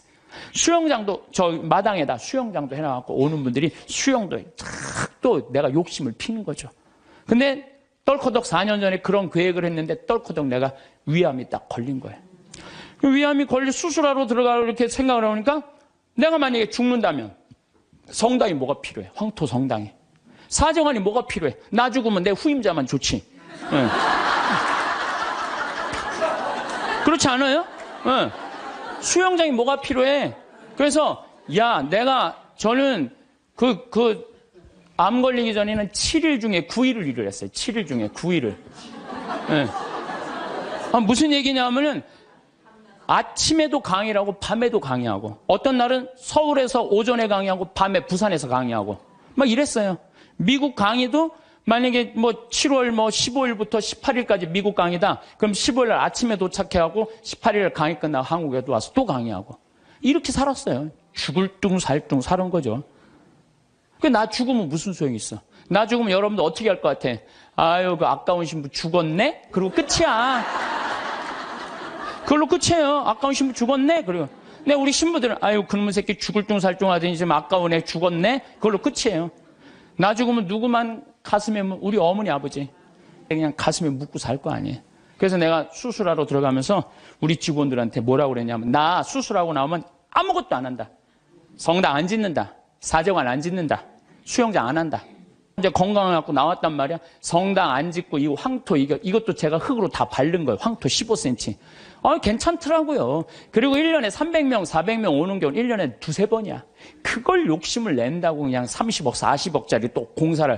내가 얼마나 어리석었는지 몰라. 지금 사정관도 황토 통나무집 강에 얼마나 좋은지 몰라. 수영장도 그냥 요 강에 가서 하면 되는 걸 강에 가서 하면 되는 걸 그냥 굳이 왜 여기다 또 수영장을 만들어갖고 또 가만히 보니까 다 내 욕심이야. 욕심. 그냥 아무것도 안 하니까요. 너무 좋은 거예요. 너무 좋은 거예요. 편안하고. 그렇다고 생태마을 망하는 것도 아니고 다 내 인생이 괴로운 건요. 남 때문이 아니에요. 다 내 욕심 때문에. 다 내 욕심 때문에. 여러분들 단골집 있는 장사 잘 되는 집 있죠. 단골집에 막 손님이 바글바글해. 근데 자리가 20개밖에 안 돼. 그런데 그냥 막 한 50명이 돌아가. 사장이 막 100그릇을 팔아도 너무너무 행복해. 막 사람들이 막 돌아가고.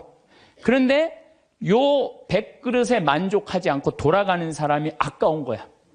돌아가는 사람 아까운 거예요. 아유, 저거 내가 가게 조금만 크게 지면은 내가 저것도 다 팔 수 있는데 500그릇까지 팔 수 있을 것 같은데. 그래갖고 이제 땅을 좀 사서 건물을 크게 져요. 100명 앉을 수 있는 좌석을 해갖고. 그러니까 음식도 맛있고 그러니까 사람들이 한 200그릇 팔려. 그럼 100그릇 팔다가 200그릇 팔리면 행복해 안 행복해요? 행복해져. 근데 이 사람은요 목표가 500그릇이야. 500그릇이니까 몇 그릇 손해 본다고 생각해? 300그릇 손해 본다고 생각을 하는 거야. 그러니까 옛날에는 그냥 100그릇 팔 때는 얼굴이 반짝반짝 웃고 그냥 손님들한테 너무너무 다정했는데 옮겨갖고 째려보는 거예요. 오늘 300명이 안 왔네. 이것이 어떻게 하면 좋지? 웃던 사장 얼굴이 새로 이사 가거나 얼굴이 굳어 있어. 직원도 2명이면 충분하던 거 10명 주려고 그러니까 은행에 이제까지 빚까지 해갖고 건물을 줘놨는데 옛날에는 그냥 뼈국물, 오리지널 뼈국물만 울고갖고 손님한테 줬는데 아이씨 이거 돈이 안 되네. 야 우유 타 막. 우유 타. 그러니까 손님들이 와서 옛날에 그 맛이 아니네. 이 사람이 집 옮겨가더니 그 집 옛날에 그 맛이 아니야. 그러면 순식간에 망하는 거예요.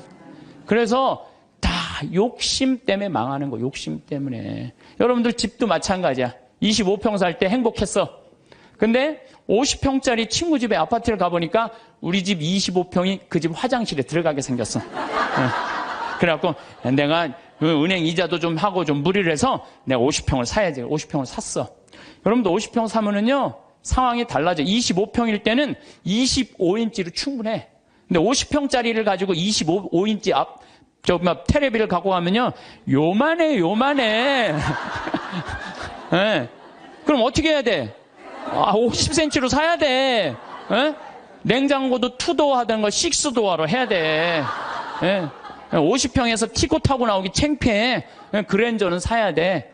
점점 힘들어지는 거예요. 우리가 인생이요 가만히 생각해 보세요. 욕심을 안 피면요 고통스럽지 않아요.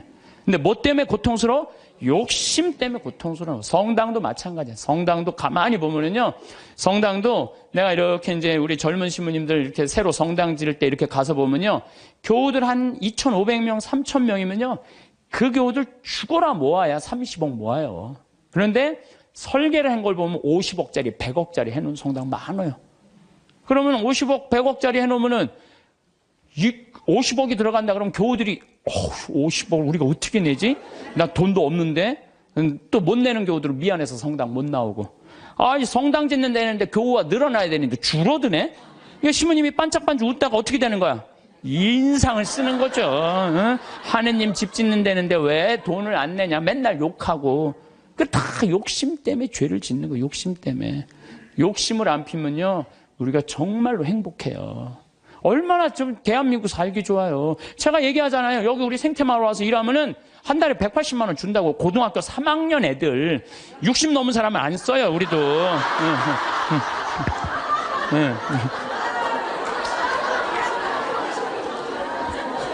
아니 그랬더니 많은 분들 신부님 노인들한테 강의하면서 살으라면서 왜 60? 우리는요, 우리 직원 23명이 다 60이 다 넘어서.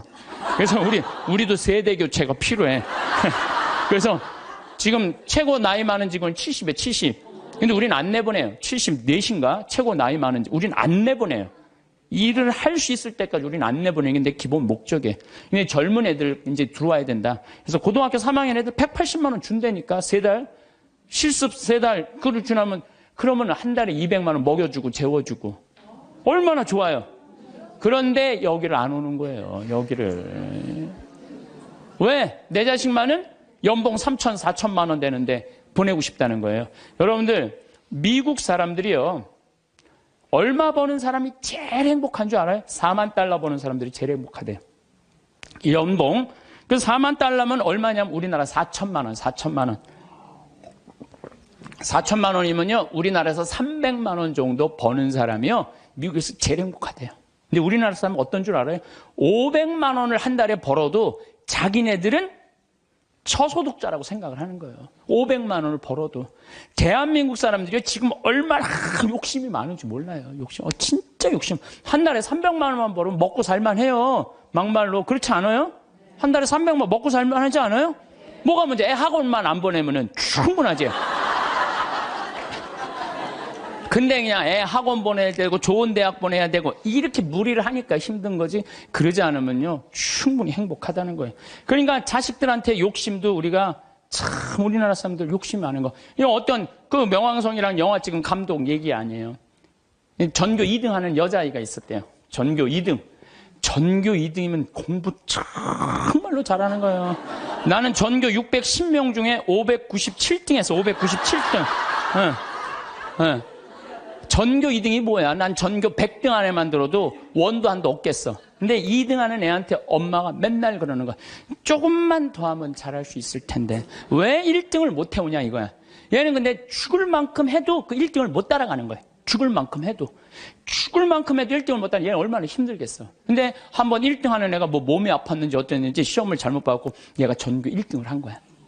그래갖고 엄마한테 1등 딱 성적표를 주고 딱 네 말하고 죽었어요. 이제 됐지.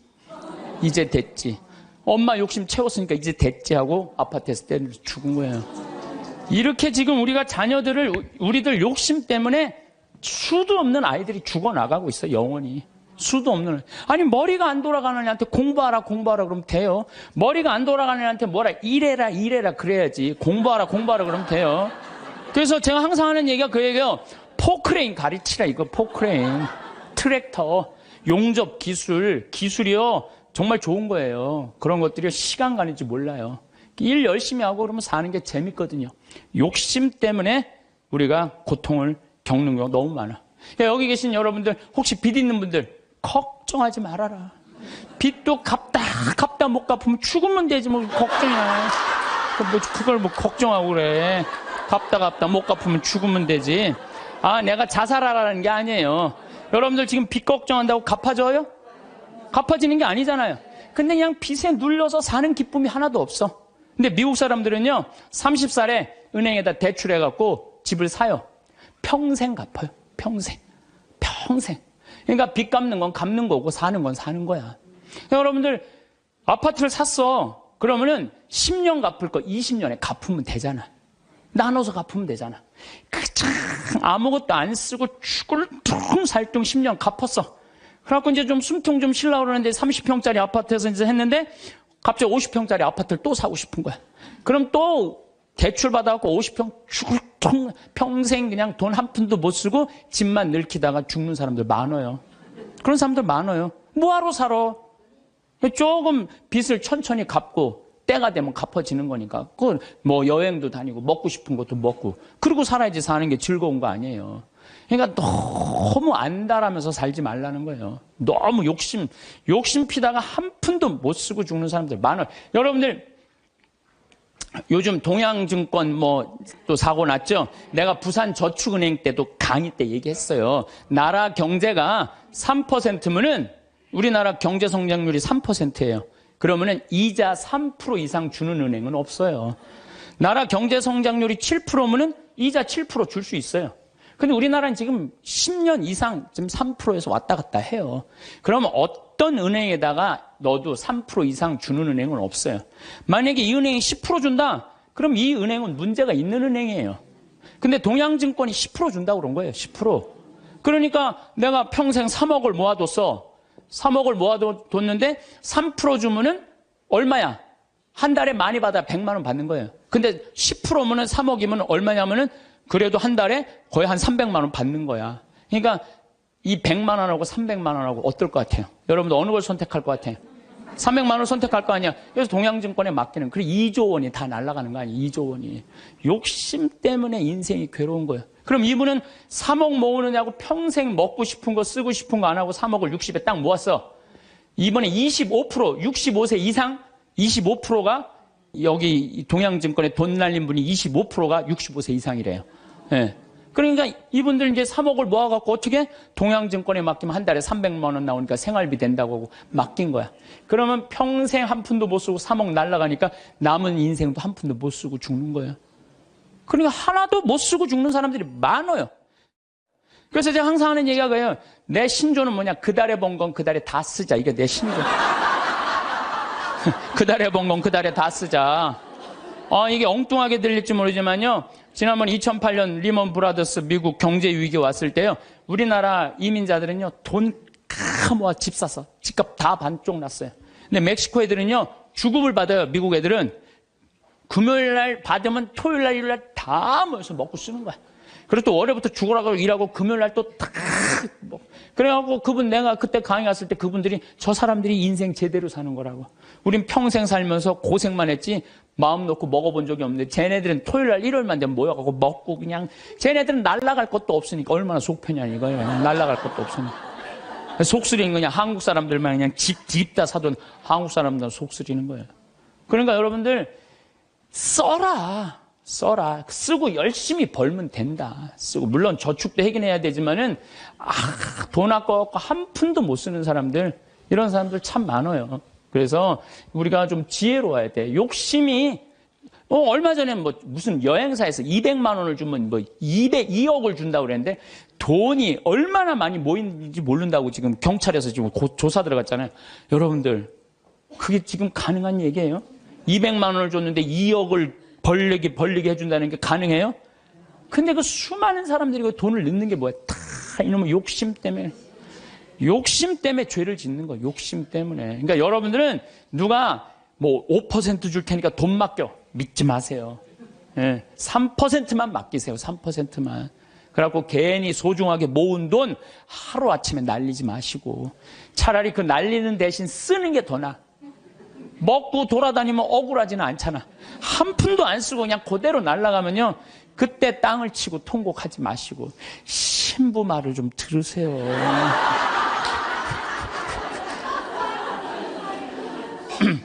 이 모든 게 쌓여갖고 뭐가 되냐? 미움이 돼요. 모든 게 쌓여갖고 미워. 그래서 이 마음 안에 미움이 있으면요. 행복할 수가 없어요. 마음 안에 미움이 있어요. 여러분들 막 너무너무 사람을 미워해. 미워 죽겠어. 그러면은 미워 죽겠으면은 내가 미운 사람이 괴로울 것 같아? 미워하는 내가 괴로울 것 같아요? 그게 문제예요. 내가 막 저놈 미워 죽겠으면 저놈 미워갖고 죽었으면 좋겠는데 저놈이 안 죽고 누가 죽어? 내가 죽어, 내가. 그러니까 미움은 누가 해결해야 돼? 내가 해결해야 돼. 근데 여러분들 생각을 해봐요. 왜 미움이 생겨요? 남편 일도 안 하고 노름하고 술 먹고 그냥 맨날 두들겨 패고 그럼 마음 안에 미움이 생겨 안 생겨요? 생겨요. 자식 해례는 공부는 안 하고 컴퓨터 게임만 하고 그냥 아침에 나올 때면 막 돼지꼬리 말려서 머리 말려갖고 나오고 10시에 11시에 일어나면 미워요, 안 미워요? 부모 해준 거 하나도 없이 그냥 어렸을 때 그냥 고생만 시키더니 그냥 늙어갖고 용돈 내놔라, 병원비 내놔라, 죽지도 않으면서 계속 그러면은 미워요, 안 미워요? 솔직히. 미워요. 사람이요, 이 세상 살면서 미움이 없을 수는 없어요. 살아가면 미워하게 돼 있어요. 어떤 이유로든. 그런데 문제는 미워할 수밖에 없는 인생을 살지만은 결국은 미워하면 누구 손해냐면 내 손해니까. 그러니까 해결을 해야 되는 거예요. 내 손해이기 때문에. 여러분들 미워하면은요, 우리가 마음에 막 미움이 있어. 분노가 있어. 그러면은 무슨 일이 생기냐면 내 혈관 벽이 얇아진대요. 혈관 벽이 이거는 정신적인 고통만 오는 게 아니라 육체적인 고통도 같이 오는 거야. 혈관 벽이 얇아지고 그 다음에 당뇨병, 심장병, 뇌출혈 이런 게 생긴다는 거야. 미움이 꽉 차 있고 분노가 꽉 차 있는 사람이. 그리고 미움이 많으면 NK세포라고 암을 죽이는 세포가 없어진대요. 그래갖고 참고 사는 사람들, 막 미움 속에서 고통스럽게 사는 사람들이 암이 많이 걸리는 거예요. 신부님은 왜 걸렸어? 난 술 먹어서 걸린 거야. 술 먹어서.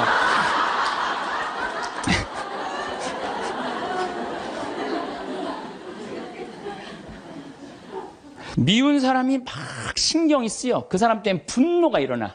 미운 사람 때문에 분노가 일어나면 인생을 잘못 살 수가 있어요. 제가 얼마 전에 운전을 하는데, 막 운전을 하고 하는데, 딱 차를 열었는데 모기가 한 마리 딱 들어왔어요. 차 안에서. 음내를 운전하고 하는데 모기가 계속 날아다니는 거예요. 신경이 무지하게 쓰이더라고요. 근데 이놈이 싹 날아가더니 갑자기 바지 아래쪽으로 싹 들어가는 거예요. 다리 쪽으로 막 들어가는 거야. 그래서 싹 하더니 조용해졌어요. 이제 물기일보 직전인 거야. 아, 이걸 잡아야 되겠다. 그래갖고 이제 바로 보이니까 여기 어디 있나 이렇게 찾는데 갑자기 앞에서 빵 소리가 나더라고요. 보니까 내가 그 모기 찾는다고 중앙선을 넘어서서 25톤 트럭한테 달려가고 있더라고요. 그냥 그 트럭이 꽝 한 거예요. 내가 정신 차리고 정말 심장이 쓰러요. 내가 모기 한 마리 잡으려다가 죽을 뻔했어요. 모기 한 마리 잡으려다가 죽을 뻔했어요. 여러분들 우리 인생 살면서 미운 사람 있어요. 신경에 거슬리는 사람 있어요. 근데 그 사람 잡으려고 그러다가 여러분 인생 망치는 경우가 있어요. 우리가 지금 뭐 하는 게 중요해? 내 인생 운전하는 게 중요해. 그러니까 그 사람들 굳이 신경 쓰지 않아도 된다는 거예요. 근데 우리는 다 해결하려고 그래. 그냥 전부 그냥 다 사랑하려고 그래. 다 내가 미운 사람이 있으면 예수님한테 미안해. 그렇죠? 내가 미워하는 사람이 있으면 예수님한테 미안하잖아요. 그래갖고 그냥 이 사람도 사랑하고 주 예수의 이름으로 이 사람도 사랑하고 저 사람도 사랑하고 주 예수의 이름으로. 근데 여러분들 그러지 마세요. 어떻게 다 사랑해요. 이 사람은요, 동그란 사람, 네모난 사람, 세모난 사람, 별난 사람 있어요. 근데 중간에 삐죽한 놈이 있어. 삐죽한 말 한마디 해도 상처 주는. 꼭 나한테 미움을 불러일으킨 사람이 있어요. 늘 하는 얘기지만 기분 좋게 파마를 했어. 근데 삐죽한 놈이 한마디에 파마를 왜 그렇게 했어? 얼굴이 떡판 같잖아. 그냥 그 사람만 만나면 너무 미운 거야. 아, 내가 예수님 믿는 사람이 이렇게 미워하면 안 되지. 그래갖고 이 사람을 용서를 해요. 자기가 정말 힘들지만 정말로 주 예수의 이름으로 용서를 또 해줘요. 해주는데 또 겨울에 또 한다는 소리가 남편이 돈 못 벌어 옷을 이렇게 후줄구리하게 입고 다녀. 또 착한 사람들이 이게 문제예요. 그러니까 파마를 왜 그렇게 했어? 얼굴이 떡판 같잖아. 그러면은 이런 사람은 누굴 소개시키자면 별난 놈을 소개시키면 별난 놈. 찔러도 안 들어가는 놈. 네가 파마비 대줬냐? 파마도 안 되는 게 내가 떡판 같은 네가 무슨 상관이야? 이러면요 별난 사람은 상처를 안 입어요. 근데 동그란 사람은 파마를 왜 그렇게 해서 얼굴이 떡판 같잖아. 그러면 착한 사람은 뭐라고 그러냐면 그러게 하다 보니까 그렇게 됐네. 그리고 어디 가서 울어? 성당 가서 우는 거야. 그러지 말라는 거예요. 어떻게 모든 사람을 사랑해요. 여러분들 우리가 착각하고 있는 게 있어요. 성서에 모두 사랑하라는 말은 없어요. 서로 사랑하라고 그랬지. 언제 모두 사랑하라고 그랬어? 서로 사랑하라고 그랬지. 예수님 다 사랑했어요? 예수님? 나는 성서를 아무리 읽어봐도 예수님 다 사랑한 거 찾아볼 길이 없어요. 예수님이요, 회당장 야이로의 딸 살리러 갈 때, 회당장 야이로의 딸을 막 살리러 가는데 12년 동안 하혈한 여자가 예수님 딱 붙잡아요. 그러니까 예수님이 가다가 내 몸에서 기적의 힘이 나갔다. 누구냐? 제자들이 막 찾아요. 누군가. 그때 여자가 저라고 제가 12년 동안 이 하혈하는 거 고치려고 재산을 다 탕진해갖고 마지막으로 선생님 만졌다고. 그러니까 딸아, 내 믿음이 너를 살렸다. 이랬을 때 진짜 어깨 우쭐했던 건 제자들이에요. 이야, 우리 스승님은 옷만 만져도 저렇게 다 낫는구나. 참 기가 막히다. 다음엔 누구야? 뭐 회당장 딸이 죽었다고. 가자. 쫙 갔어요. 근데 딱 갔는데 예수님이 집에서 돌변해요.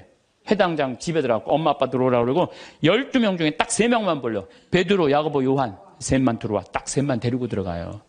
아니 갔으면 다 같이 데리고 들어가야 될 거 아니야. 다 같이. 근데 왜 셋만 데리고 들어가? 9명 기분 나쁘게. 그렇지 않아요? 여러분들 본당 시민하고 오늘 뭐 환자 방문을 갔어. 근데 한 10명이 갔어. 근데 본당 시민이 다 같이 갔는데 갑자기 마리아, 테레사, 루시아 이러면 나머지 서 있어. 기분 나빠요, 좋아요? 예수님은 모두 사랑하라고 다 데리고 들어갔대. 다 왜 셋만 데리고 들어가? 예수님이 또 다볼산에서 거룩한 변모하잖아요. 다볼산. 이게 다볼산이 내가 가봤는데 580m예요. 나자렛에서도 보이고 과부의 아들 살린 나인에서도 보이고 가나의 혼인잔치 포도주막 거기서도 보이고 심지어 갈릴레아에서도 보여요. 다 보인다 그래서 이름이 다볼산이야. 다볼산. 어떻게 2000년 전에 이름도 어쩜 그렇게 잘 졌는지 몰라. 이스라엘에서 다볼산. 다볼산에서 거룩한 변모하러 올라가셨는데 하늘나라의 모습을 보여주시려고 올라가신 거 아니에요? 그럼 다 보여줘야 될 거 아니야. 근데 누구만 데리고 올라냐면 베드로, 야고보, 요한만 데리고 셋만 데리고 올라가요. 아니 예수님도 12 중에 셋만 끼고 돌았는데 여러분들이 뭐라고 신자 3,000명 다 뭐 네모난 놈, 동그란 놈, 세모난 놈, 별난 놈, 삐죽한 놈 다 사랑하려고 그래. 그러지 마세요. 사람이라는 건요 역량이라는 게 있어요. 역량. 내가 어느 정도 사랑할 수 있는 역량이 있어야 10명을 사랑할 역량이 10명만 하면 되고 20명 사랑할 20명만 하면 돼요. 근데 그냥 성당 세례받았던 이유 하나로 그냥 주 예수의 이름으로 다 사랑하려고 그러잖아요. 미쳐. 예수님이 겟세마니 동산에서 내 마음이 괴로워 죽을 지경이니 나와 함께 깨어 기도해자. 그러더니 갑자기 가까이 베드로, 야고보, 셋만 요한만 셋만 오라 그래. 참 마지막까지도 예수님이 그들을 가까이 하셨어요. 9명. 그러니까 그중에 배신하는 놈이 나오는 거예요. 이게 쉽지가 않아요. 사도 바오로도 저하고 같은 생각을 하셨던 것 같아요. 데살로니가 2서 3장 13절을 보면 이런 말이 나와요. 형제 여러분은 낙심하지 말고 계속 좋은 일을 하십시오. 좋은 일은 해내는 거예요. 낙심하지 말고. 우리가 이 편지에 적어 보내는 말에 누가 순종하지 않거든 그를 주목하여 그와 상종하지 마십시오. 상종하지 말래잖아요. 다 사랑하라는 게 아니에요. 상종하지 마십시오. 그렇게 하여 그가 부끄러운 일을 당하게 하십시오. 굉장히 감정적으로 썼어요. 그가 부끄러운 일을 당하게 하십시오. 그러나 그를 원수처럼 여기지는 말고 형제처럼 타이르십시오. 그러니까 우리가 이 사랑의 기준이요 아주 애매한 거예요. 원수처럼 여기지는 말라는 거예요. 상종하지는 말되. 그러니까 내가 마음에 드는 사람만 사랑하는 거는 좀 나같이 영적인 단계가 낮은 사람이 하는 거고, 조금 더 높은 단계는 인간은 나약한 존재라는 걸 인정하는 거예요. 인간 사실 나약한 존재예요. 저나 여러분이나 다 나약해요. 여기 우리 이제 4월달, 5월달 이제 상추 막 이제 쑥간 뭐 이런 거 막 나잖아요. 그럼 우리가 얘기해요. 제발 따지 말라고. 또 상추를 따도 이게 잘 이렇게 솎아내면 되는데 깔린다고 그러잖아요. 잘 깔리면 되는데 서울 분들은 뽑아. 그럼 여러분들 상추가요. 자라면 1m까지 자라요. 1m까지 계속 먹을 수 있는 거예요. 상추는. 근데 그걸 뽑아버리면은 우리가 그 씨 내고 이게 얼마나 우리가 소중한데. 그 뽑아갖고 또 내 몰래 또 막 봉투 얼마나 아예 올 때부터 봉투를 갖고 오나 봐. 생태마을 가면은 우리가 뜯어갈 수 있다. 그럼 굉장히 속이 상해요. 우리 직원들이 그 힘들게 농사 짓는데. 그런데 저는 이해가 가요. 사람이요 우리가 공짜 좋아하잖아요. 공짜. 그것도 생태마을 이렇게 자연으로 농약 안 치는 거 있다 그러니까 그냥 갖고 가고 싶은 그런 마음. 그래서 나는 우리 직원들한테 뽑아 가지 말라고 얘기는 하지만 그거 갖고 뭐라고 그러지 말아라. 얼마나 가져가고 싶으면 그랬겠느냐. 인간을 이해하는 거죠. 이해를 하는 거예요. 그래서 여러분들 이게 있어요. 사람은 나약한 존재다, 부족한 존재다라는 걸 이해하기 시작하면요, 사람이 이해 안 될 사람이 없어요. 다 그래, 세상 사는 게 얼마나 힘들으면 그렇게 하겠어 라고 이해하기 시작하면요, 그렇게 미워할 것도 없어요, 보면은. 그리고 아주 적극적인 방법은 뭐냐면은 얘기하는 거예요. 너 그렇게 말해서 나 너무 기분 나빠. 앞으로 너 나에 대해서 지금 헛소문을 퍼뜨리는데, 너 내가 들었어. 그러니까 난 그런 말 한 적 없어. 내가 들었다니까. 나 한 적 없어. 그래도 그렇게 말을 하고 나면은요, 어떤 문제가 있냐면 다음에는요, 무서워서 경계하게 돼 있어요. 근데 우리는 끝까지 말 안 해. 그래서 속에서만 끓이는 거야. 저걸 어떻게 하면 좋은가? 그냥 성당에 가서 그냥 예수님 앞에서 울고, 그냥 예수님하고만 그러고 나하고 문제를 일으키는 사람한테는 한마디도 안 하는 거예요. 그래서 부부 사이도 마찬가지라는 거예요. 내가 남편한테 기분 나쁜 일이 있으면 얘기를 해라는 거예요. 근데 우리는 대부분 말 안 하고 참는 거예요. 혼자 끊임없이 상상을 하는 거예요. 그래서 그냥 나중에는 그냥 분노가 되는 경우가. 그래서 폭발이 돼갖고 그냥 너 죽고 나 죽자. 그래갖고 그냥 이 가스불 켜놓고 그냥 폭발을 그냥. 방화의 16%가 홧김에 지르는 불이래잖아요. 그래서 참 우리가 이 용서라는 게 참 그래서 중요한 거예요. 용서라는 게. 여러분들 파바로티하고 루치아노 파바로티, 호세 카레라스, 그 다음에 플라치도 도밍고, 이 세 사람이 세계 3대 테너라고 그러잖아요. 근데 1984년에 호세 카레라스가 백혈병에 걸려. 호세 카레라스가 백혈병에 걸려갖고 이제 치료를 다니는데, 그때는 뭐 30년 전이니까 돈이 없으니까 미국 시애틀로 이제 치료를 한 달에 한 번씩 비행기를 타고 왔다 갔다 하는 거예요. 근데 돈이 다 떨어졌어요. 호세 카레라스가. 근데 이 카레라스하고 플라치도 도밍고는 원수야, 원수. 어느 정도 원수냐면 카레라스는 전라도 사람, 플라치도 도밍고는 경상도 사람. 쉽게 말하면은 그런 정도로 지역적으로 무슨 법안 문제가 있어요. 그래갖고 도밍고가 공연 가는 데는 카레라스는 안 갔어요. 그리고 카레라스가 공연 가는 데는 도밍고가 안 갔어요. 그리고 아예 처음부터 도밍고가 공연 갈 때 그래, 나는 카레라스를 부르면 안 간다. 아예. 이거 원수였어요. 근데 그냥 백혈병에 가갖고 그냥 카레라스 이제 죽기 일보 직전, 돈도 다 떨어지고. 근데 86년에 헤르모사라는 백혈병 재단에서 연락이 와요. 우리가 당신 도와줄 수 있을 것 같다고.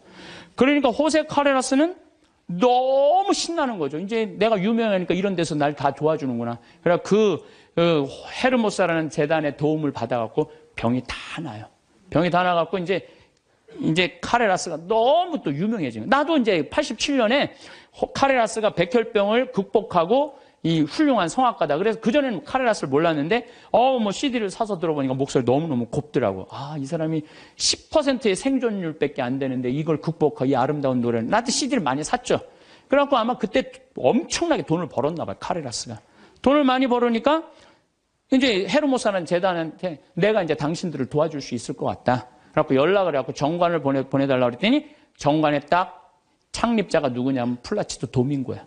원수 돈을 받아갖고 자기가 그렇게 한 거예요. 그러니까 막 길길이 뛴 거죠. 내가 이 원수 돈을 받아갖고 내가 이렇게 병을 내가 이걸 치유했더니 왜 나한테 얘기를 안 했느냐? 그랬더니 그 재단에서 무슨 소리냐. 원래 이런 재단은 없었다. 근데 당신이 병이 들었을 때 플라치도 도밍고 씨가 도와주고 싶은데 직접 도와준다면 자존심 상해서 안 받을 거 아니냐. 그러니까 무기명으로 이 재단을 당신을 위해서 설립한 거다. 당신을 위해서. 그래갖고 도와준 거야. 이 카레라스가 이 얘기를 듣고요, 너무 창피했던 거죠. 그래갖고 자기가 그 미워했던 플라치도 도밍고한테 마드리드에서 도밍고가 공연할 때 올라가고 노래 중간에 거기서 무릎을 꿇어요. 무릎을 꿇고 날 용서해달라고. 내가 당신 때문에 살았는데 당신을 그렇게 미워한 나를. 도밍고가 딱 일으켜서 아니라고. 당신 목소리가 너무 아까워서 내가 정말 도와주고 싶어서 도와줬다. 그리고 이제 그때부터 이제 세계 3대 테너, 플라치도 도밍고, 호세 카레라스, 파바로티 이제 세상 떠났지만 그 노래를. 나도 그 잠실 체육관에 그 세 분이 왔을 때 노래했는데 둘이 이렇게 바라보고 노래를 하는데 얼마나 다정하게. 그래서 여러분들 우리가 그 아는 노래 중에 파니스 안젤리쿠스, 그래서 아름다운 거예요. 카레라스하고 도밍고가 같이 노래를 둘이 부르는 거예요. 이게 둘이 부르면 멋있거든요. Panis angelicus. 그런 카레라스가 피 panis hominum. 그러면서 이 온 세상 사람들한테 그냥 감동을.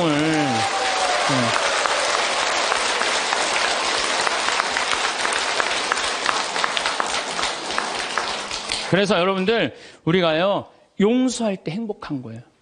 용서할 때 내 마음이 자유로운 거예요. 신부님, 근데 그 사람이 내 남편이면 어떻게 해요? 그건 나도 몰라. 그 남편이면 나도 몰라. 어떻게 되는지.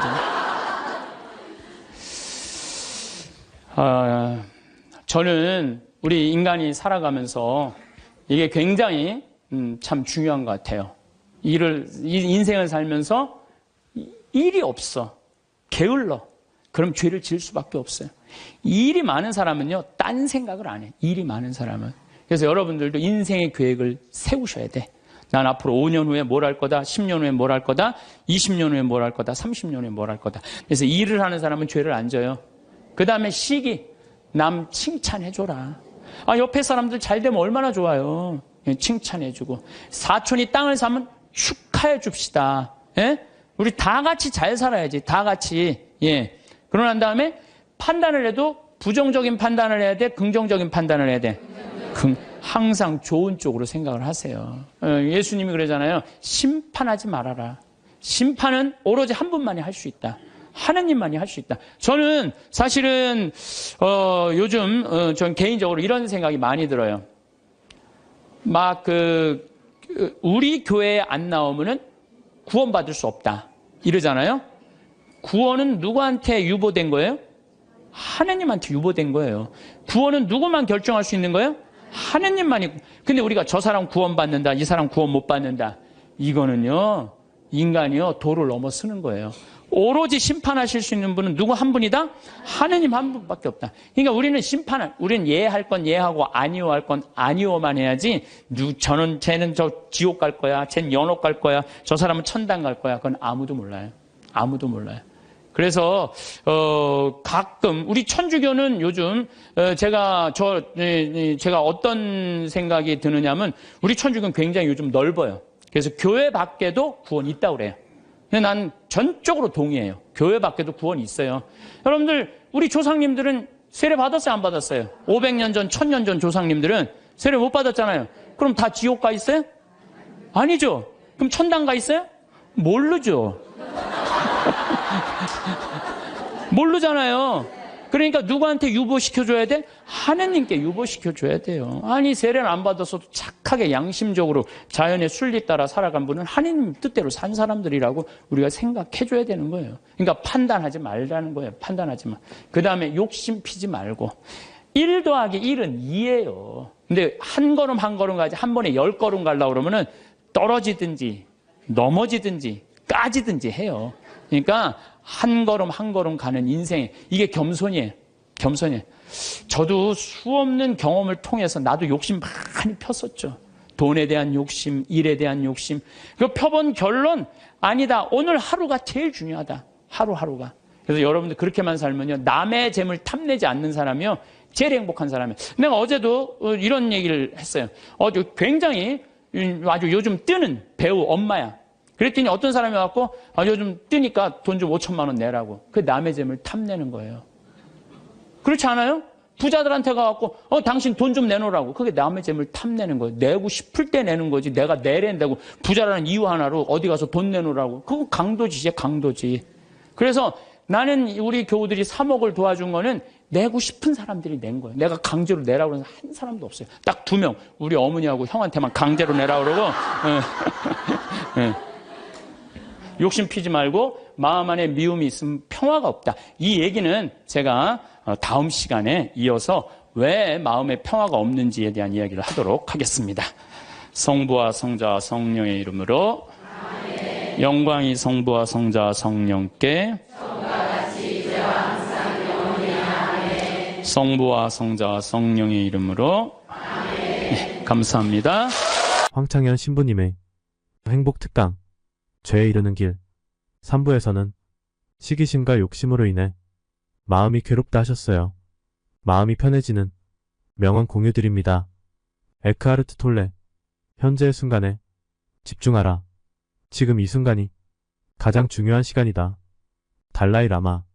마음의 평화는 외부, 환경이 아닌 내면에서 온다. 베네딕트 드 스피노자. 가장 깊은 고요는 마음속에서 찾을 수 있다. 라오츠. 모든 문제는 해결책을 가지고 있다. 단지 그 해결책을 찾기 위해 마음을 고요히 해야 한다. 빅토르 위고. 가장 어두운 밤도 끝나고 해는 떠오른다. 성 프란치스코. 내면의 평화가 외부의 혼란을 이긴다. 마하트마 간디. 삶의 아름다움은 조용한 마음속에서 발견된다. 테레사 수녀. 평화는 미소에서 시작된다. 톨스토이. 행복은 우리가 생각하는 것보다 가까이에 있다. 에크하르트 톨레. 마음이 고요하면 세상의 소음도 조용해진다. 명언들이 마음이 평안 도움이 되기를 바랍니다. 오늘도 평안히 함께 감사합니다.